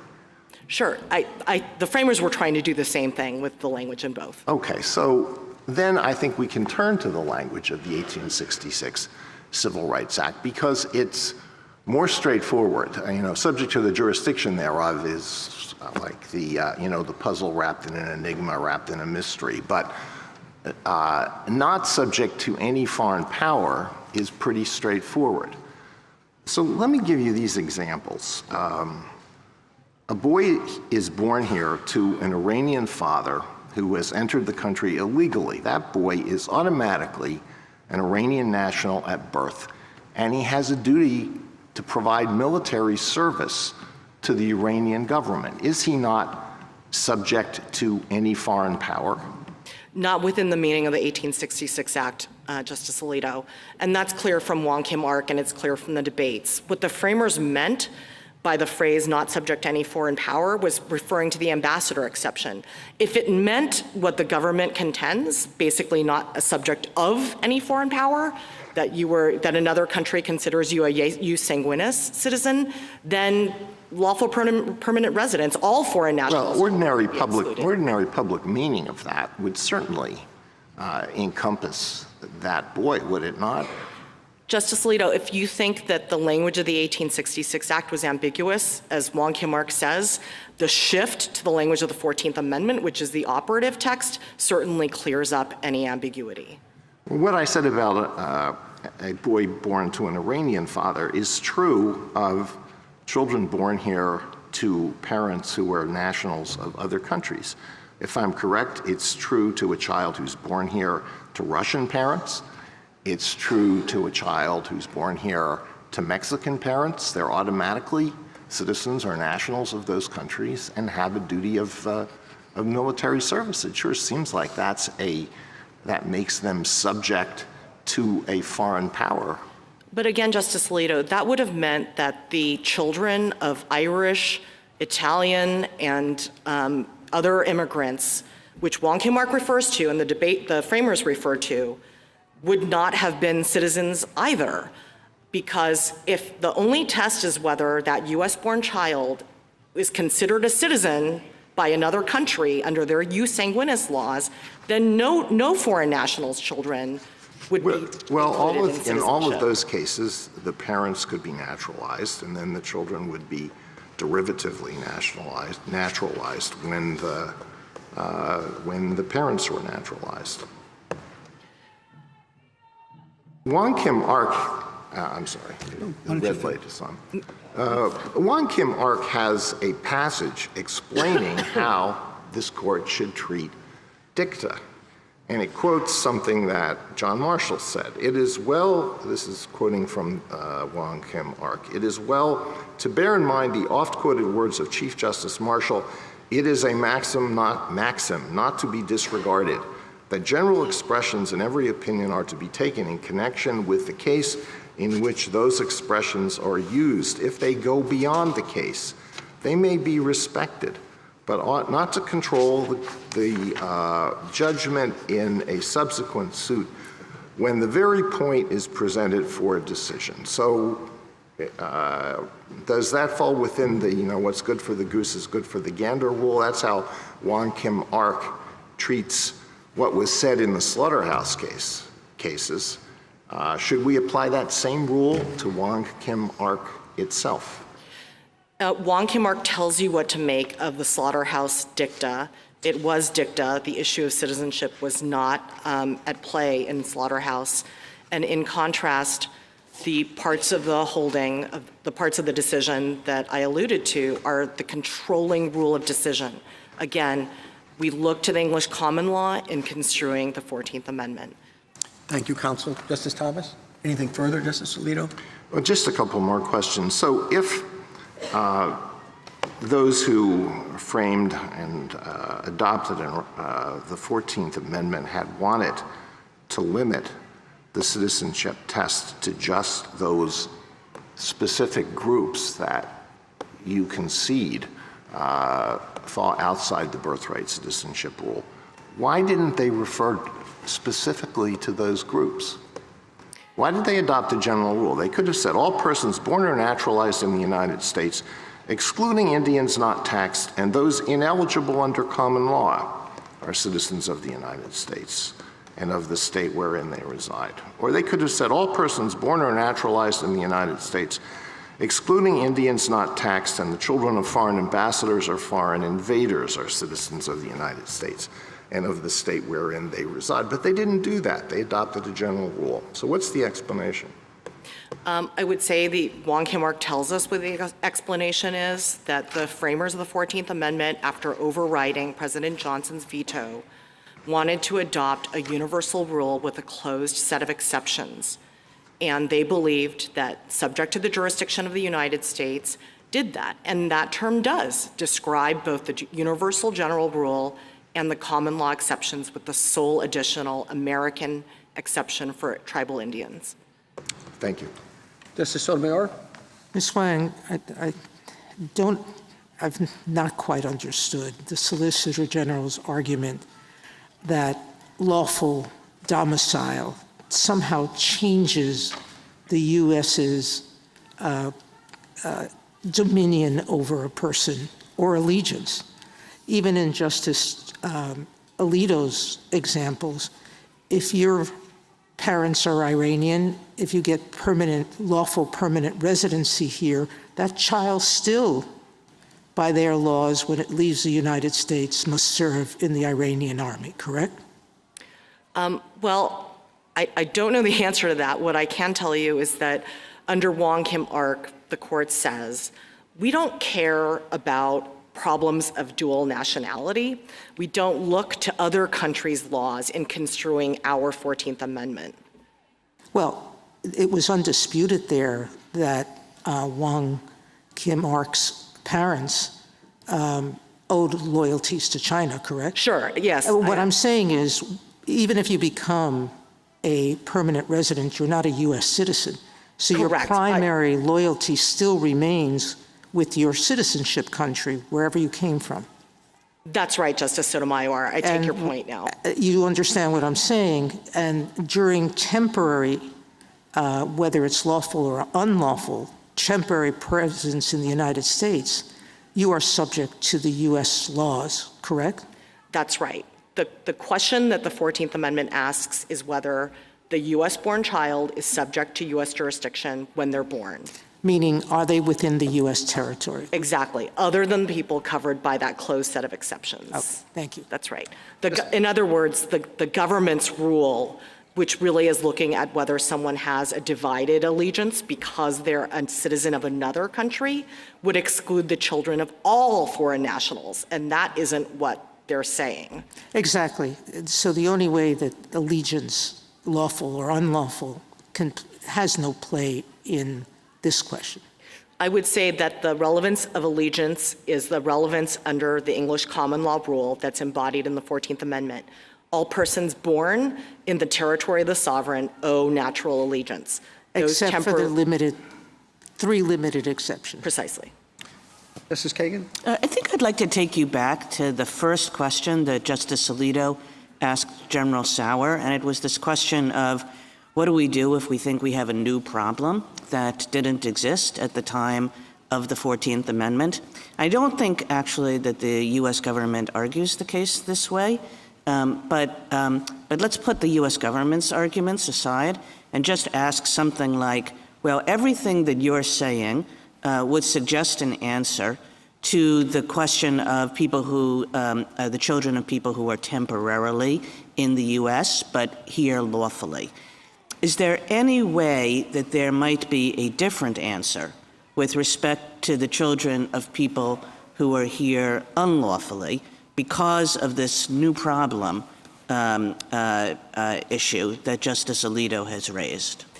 No, there is no difference. And of course, the government's arguments as to people who are unauthorized immigrants in this country all runs through and hinges on their domicile requirement. The first thing I would say in response is that, once again, it's crystal clear from Wong Kim Ark and from the debates that the framers of the 14th Amendment meant to have a universal common law rule of citizenship subject to the closed set of exceptions. And we can't take the current administration's policy considerations into account to try to re-engineer and radically reinterpret the original meaning of the 14th Amendment. The second point I would make is that, in fact, the framers did consider the concept and the actual problems of immigration that were coming up at that time. In addition to this, notable exchange between Senator Cowan and Senator Conness, where Cowan says, if we have this citizenship clause as part of the Constitution, we are going to encourage these gypsies, what he called gypsies, Roma, in Pennsylvania, whom he characterized as invaders, trespassers, and lawbreakers. We'll encourage them to come into our country because their children will be citizens. He says, Senator Conness, in your state of California, you will be facing a mass flood of Chinese immigration if we adopt the citizenship rule. And Senator Conness, himself an Irish immigrant, says, yes, and I am voting for that because I believe in citizenship by virtue of birth without regard to parentage. And the third point I would make is a historical one, which is that recall that at the time the framers are thinking about birthright citizenship, there had just been 15 or 20 years of unprecedented immigration from Ireland. The Know Nothing Party was dominant in the 1850s, just a decade earlier, and they were vehemently opposed to Irish immigration. They believed Irish Catholic immigrants were unassimilable and could never become Americans. But even the Know Nothing Party members of Congress believed that the children born in the United States to those Irish immigrants were citizens like anyone else. That's the intuition that the framers of the 14th Amendment had. Contrary to the government's arguments now, they wanted to grow this country. They wanted to make sure we had a citizenry to populate the military, to settle the country. And they also had an intuition that was consistent with the founding aversion to inherited rights and disabilities. Thank you. Justice Gorsuch? Justice Kavanaugh? On Lynch v. Clark, which you cite several times in the briefing today, which I appreciate, the government's response is that that decision was questioned at the time and went unmentioned in congressional debates about the 14th Amendment. I just want to get your response to that point on Lynch. Sure, not true, though the Lynch was not specifically mentioned by name in the 14th Amendment debates. It was a couple months earlier in the debates on the 1866 Act, where Senator Lawrence talks about the great case of Lynch versus Clark, where it was conclusively shown that all children born here are citizens without any regard to the political condition or allegiance of their parents. And then, of course, they discuss the children of temporary sojourners elsewhere without mentioning Lynch. Just want to isolate a point that you've mentioned, which is if the 14th Amendment used the phrase not subject to any foreign power, to give a much tougher argument. And then earlier, I think you indicated that that's what they meant, even though they didn't say it. I just want to give you a chance to unpack that, because I think that's sure. If it said that, I think our history would be a little different, and I think the text, even put aside the history, because that's speculation, the text would be quite a bit different. Sure. So let me answer in three parts. The first is that Wong Kim Ark tells us that the court already dealt with this and said, look, the framers were trying to do the same thing with the language of the 1866 Act. To the extent you think that the language is ambiguous or not as good, let's look at the operative text subject to the jurisdiction thereof. The second point I would make is that it's clear from the debates that the framers, in using the phrase not subject to any foreign power, were thinking about ambassadors. And I believe that Senator Wade at one point says, well, I wanted to start with the phrase, all persons born in the United States are US citizens. But then I thought, oh wait, we have these temporary visitors. In fact, the government points to this quote.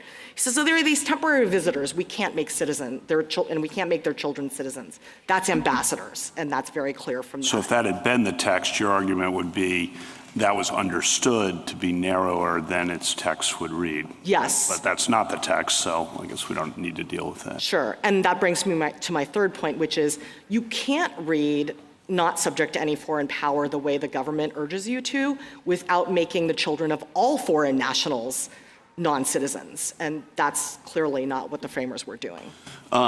Justice Alito and Justice Kagan raised an interpretive question that I think is important, which is, are the exceptions, you've used the word closed many times, frozen, or do we reason by analogy to the exceptions that existed based on things that were unforeseen at the time? This comes up in the Second Amendment now, comes up in free speech law.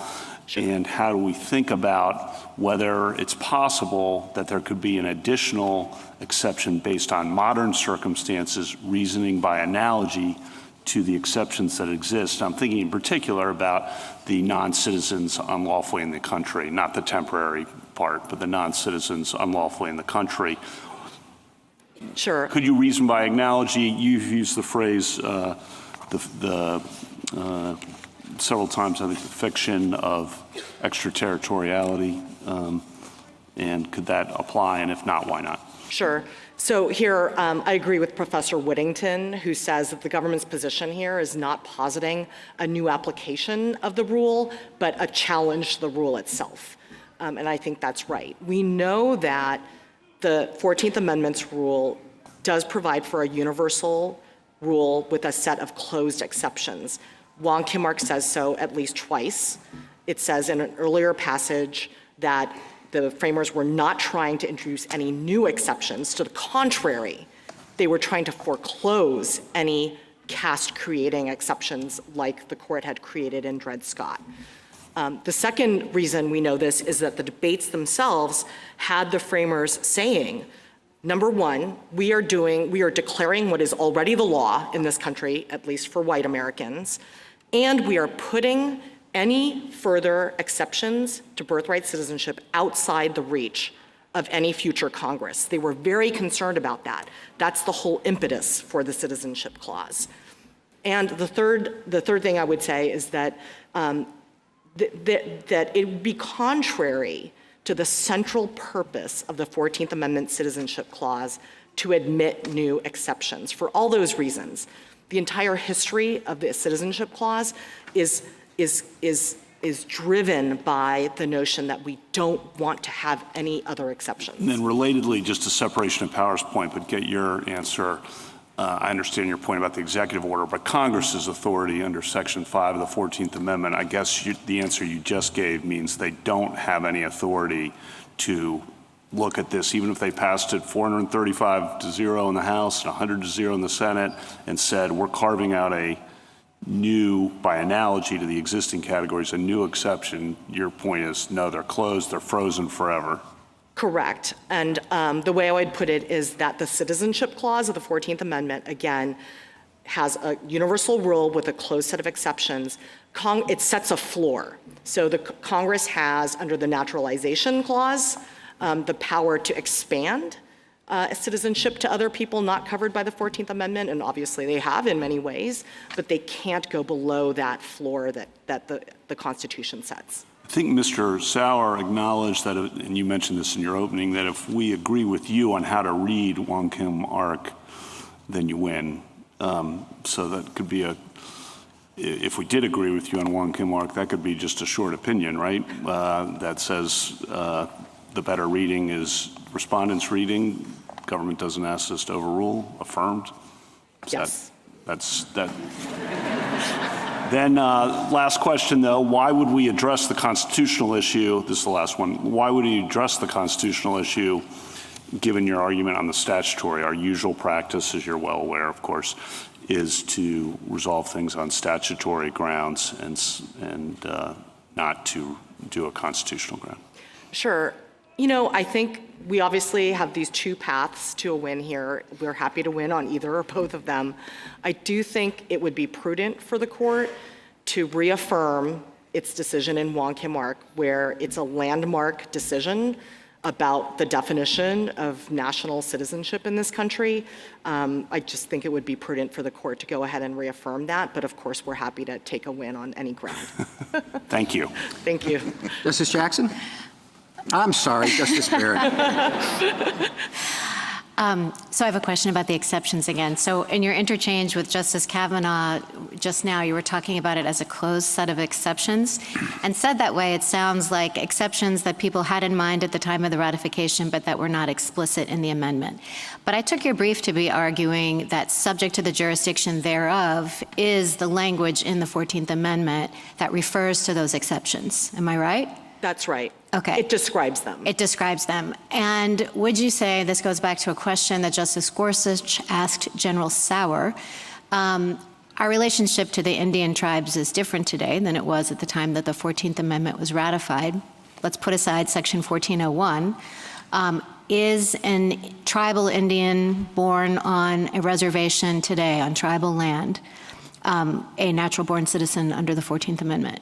Under the 14th Amendment, no. Of course, Congress has provided for citizenship for all tribal members in the 1924 Act. By statute. And so is that because what's subject to the jurisdiction of meant when you say closed set of exceptions? It means that the jurisdiction as it existed at the time of the 14th Amendment is still the jurisdiction today? So let me just be a little bit clear. You know, Justice Kavanaugh asked you if we could create new categories by analogy. So there may be other sorts of people who were present here to whom this subject to the jurisdiction in the same way that we were talking about, you know, the bubbles around ambassadors or the soil of occupied territory or the soil of tribal land. Perhaps those new carve-outs could exist by analogy today, like if the United States carved out some portion of some state and suspended it from its jurisdiction. Wouldn't the principle still apply? No, Justice Barrett, for two reasons. The first is, again, that there is a closed set. But why is it closed? The language doesn't say it's closed. Sure, we know it's closed because Congress's, the very purpose of the Citizenship Clause was to foreclose new exceptions. That's clear from the debates. And I would say that the language describes a closed set as well, because you can't imagine another situation. The government's trying to make us imagine another situation, right? They say, look, what if Congress, in order to do an end run, in order to change the meaning of the 14th Amendment as to unauthorized immigrants' children, Congress can say, we are not going to exercise jurisdiction. Well, not quite, because it's redefining jurisdiction. It's not quite analogous, right? Because the government's domicile theory is a little bit different than the jus soli theory, right? Sure, that's right. Yeah. I'm just saying that in the second step of their argument as to undocumented immigrants, where they have to get around the fact that undocumented immigrants, by and large, are domiciled in the United States, they're trying to say, look, we're gonna manipulate the law either to define domicile or to carve out, to say, just wave a magic wand and say, these babies are not subject to the jurisdiction of the United States. There's still a missing factor under that original meaning of the 14th Amendment, and that's that there is another sovereign who can exercise jurisdiction over this person, even though they're in the United States. And this gets me back to a question you asked Justice Alito. The difference between an ordinary non-ambassador foreign national and everyone who's subject to one of those jurisdictions is that even if you take the government's argument and say a foreign national is subject to their country of nationality's jurisdiction in the United States, is actually not true. If I'm a French national in the United States, France cannot come into the United States, arrest me, and try me for a crime under French law. And that's what sets ordinary foreign nationals apart from ambassadors. Well, no, I mean, I understand. That wasn't quite the hypothetical. I understand that. Let me just ask you, no, that's okay. Let me just ask you one last question about Indians. So I gather what you're saying is that Congress cannot expand the set of, we'll call them exceptions, right? But you're saying it can't contract them either, and that was the Indian example. So what if, again, putting aside Section 1401, what if our relationship with tribal Indians has changed so much that we would say, no, Indians really are fully subject to the jurisdiction of the United States in the way any other, natural-born citizen is? You're saying that that doesn't change the constitutional status of Indian citizenship. Let me be clear. What I'm saying is that the meaning of the 14th Amendment is we have to go with the original public meaning. And obviously, at the very time that the framers were, thinking about the 14th Amendment, at the time of ratification, that relationship between the United States and tribal nations was in flux. Right, the government has made various arguments about Congress's authority, but the way the framers thought about it and the way that Wong Kim Ark describes it is that there was a unique constitutional status, unlike any other relationship between sovereigns in all the world, between the United States and the Indian tribes. And that is what gave rise to the pre-existing exclusion of Indian tribal members from U.S. citizenship, and that's what the 14th Amendment captures. Justice Jackson? So I want to understand how you are responding to the government's argument that because temporary visitors and undocumented immigrants are still governed by their home countries, and in the government's take on this, you can't have you can have allegiance to two different sovereigns.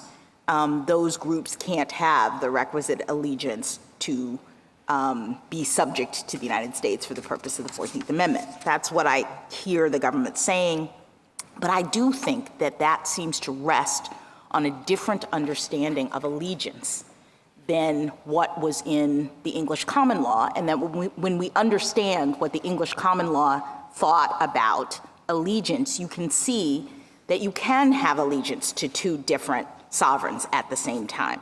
This kind of goes back to Justice Alito's questions. I mean, I was thinking about this, and I think there are various sources that say this, that you obviously have permanent allegiance based on being born in whatever country you're from. That's what everybody recognizes. But you also have local allegiance when you are on the soil of this other sovereign. And I was thinking, I, a U.S. citizen, am visiting Japan. And what it means is that, if I steal someone's wallet in Japan, the Japanese authorities can arrest me and prosecute me. It's allegiance, meaning can they control you as a matter of law. I can also rely on them if my wallet is stolen to, under Japanese law, go and prosecute the person who has stolen it. So there's this relationship based on, even though I'm a temporary traveler, I'm just on vacation in Japan, I'm still locally owing allegiance in that sense. Is that the right way to think about it? And if so, doesn't that explain why both temporary residents and undocumented people would have that kind of quote-unquote allegiance just by virtue of being in the United States? That's absolutely right, Justice Jackson, and that comports with the plain text of the 14th Amendment as it applies to everyone born in the United States other than those subject to the exceptions that were baked in, a close set. You owe natural allegiance as a U.S.-born citizen. If you want to look at the parents of those people, and let's say the parents are foreign nationals but not ambassadors, the parents owe temporary allegiance. Right, so the babies get the law. permanent allegiance piece of this, and the parents get the local allegiance piece of this. So to the extent we're looking for allegiance, we have it. That's right. Thank you. Thank you, counsel. Rebuttal, General Sauer.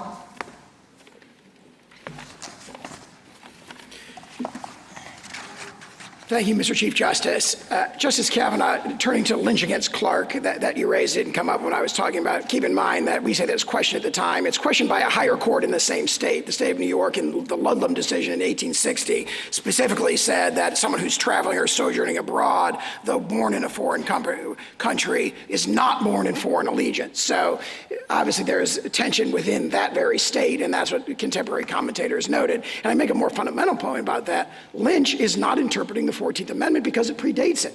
So it's not looking at the language of the 14th Amendment. It's looking at, what does the word citizen mean, for example, in the clause. So there's an anachronism to their reliance on it. And I think that turns to a point that Justice Alito emphasized. Once you get to that language of the 1866 Civil Rights Act, where Congress said not subject to any foreign power, clearly, we are no longer dealing with the British conception of allegiance, because Calvin's case and Blackstone say whether you're subject to another foreign power is irrelevant to whether or not you become a citizen. So again, the concession that I heard to be made that those two mean the same thing, which this court held in General Building Contractors, that the Civil Rights Act has the same scope as the Citizenship Clause of the 14th Amendment. Once you're saying not subject to any foreign power, Congress has clearly departed from the common law, the British conception of allegiance, that monarchical conception of allegiance. They have adopted the Republican conception of allegiance, and there's all kinds of evidence going back to the late 1700s that that's the way they thought about it. And there was a reference, I think, in my friend's presentation about the Marshall Woodworth treatise from the late 1890s. That treatise also, just like Lynch against Clark, the language they quote is actually describing the case or the law, the status of the law before the adoption of the 14th Amendment. So, but if you actually look at the treatises we cite again, I mean, Wharton, Morse, Justice Samuel Miller of this court, Lesser, Black, Hall, Winchester, Taylor, Westlake, Ballot, there's this consensus going from the time of the 14th Amendment onward, when they're looking at the specific question of temporarily present individuals in the jurisdiction, all those sources say their children are not citizens. And that goes both before and after Wong Kim Ark. You see a similar consensus actually in the congressional debates, where whenever it comes up, temporary sojourners, it's understood, the context indicates it's clearly understood that those children are not citizens. And I would therefore finish where I began with drawing a stark contrast and turn back to the first question that Justice Thomas acted. That Republican Congress in 1866 had a very, very clear understanding that the children of the newly freed freed slaves have the requisite allegiance to the United States. This was all about overruling the grave injustice of Dred Scott and making sure that allegiance was granted to the children of slaves. However, you have this contrast of a very, very strong, impressive consensus, both in the original understanding, in the congressional debates, and carrying over into commentators for 50 years afterwards, that the children of temporary sojourners are not covered. And for those reasons, we ask the court to reverse. Thank you, counsel. General, the case is submitted.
Because we really are trying to build a movement here. We're not just trying to come and rally for one day, right?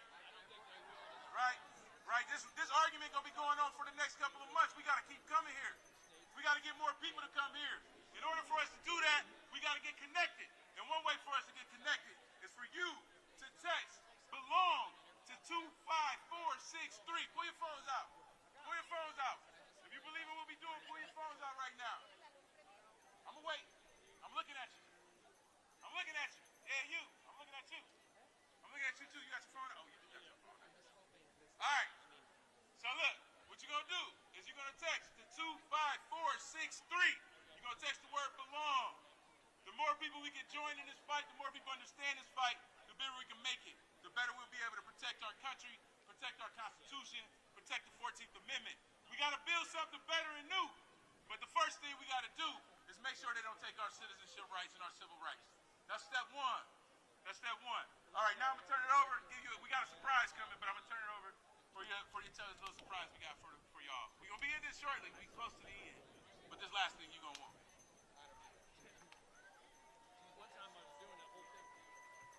How's everyone doing?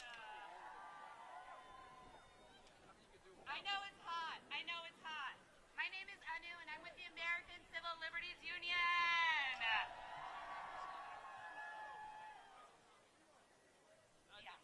And I am here to tell you that just minutes ago, the arguments ended in the Birthright Citizenship case.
our citizenship rule is, and they'll tell you, everyone born here is a citizen alike. That rule was enshrined in the 14th Amendment to put it out of the reach of any government official to destroy. When the government tried to strip Mr. Wong Kim Ark's citizenship on largely the same grounds they raised today, this court said no. 30 years after ratification, this court held that the 14th Amendment embodies the English common law rule. Virtually everyone born on U.S. soil is subject to its jurisdiction and is a citizen. It excludes only those cloaked with a fiction of extraterritoriality because they are subject to another sovereign's jurisdiction, even when they're in the United States. A closed set of exceptions to an otherwise universal rule. My friend has now clearly said that the government is not asking you to overrule Wong Kim Ark. That is a fatal concession, because Wong Kim Ark's controlling rule of decision precludes their parental domicile requirement. The dissent understood that, and the majority tells us 6 times in the opinion that domicile is irrelevant under common law. Lynch versus Clark was already the dominant American case on citizenship, and it held that the U.S.-born daughter of temporary visitors from Ireland who took the baby back to Ireland with them, that daughter was a U.S. citizen. Authorities, including Lincoln's Attorney General and Kent's commentaries, embraced Lynch, and Kent specifically talked about temporary sojourners' children being U.S. citizens. Justice Field said in 1884 that reflected the general understanding. That understanding was confirmed by Congress with its 1940 Act. The 14th Amendment's fixed, bright-line rule has contributed to the growth and thriving of our nation. It comes from text and history. It is workable, and it prevents manipulation. The executive order fails on all those counts. Swaths of American laws would be rendered senseless. Thousands of American babies will immediately lose their citizenship. And if you credit the government's theory, the citizenship of millions of Americans, past, present, and future, could be called into question. All of this tells us the government's theory is wrong. I welcome the court's questions.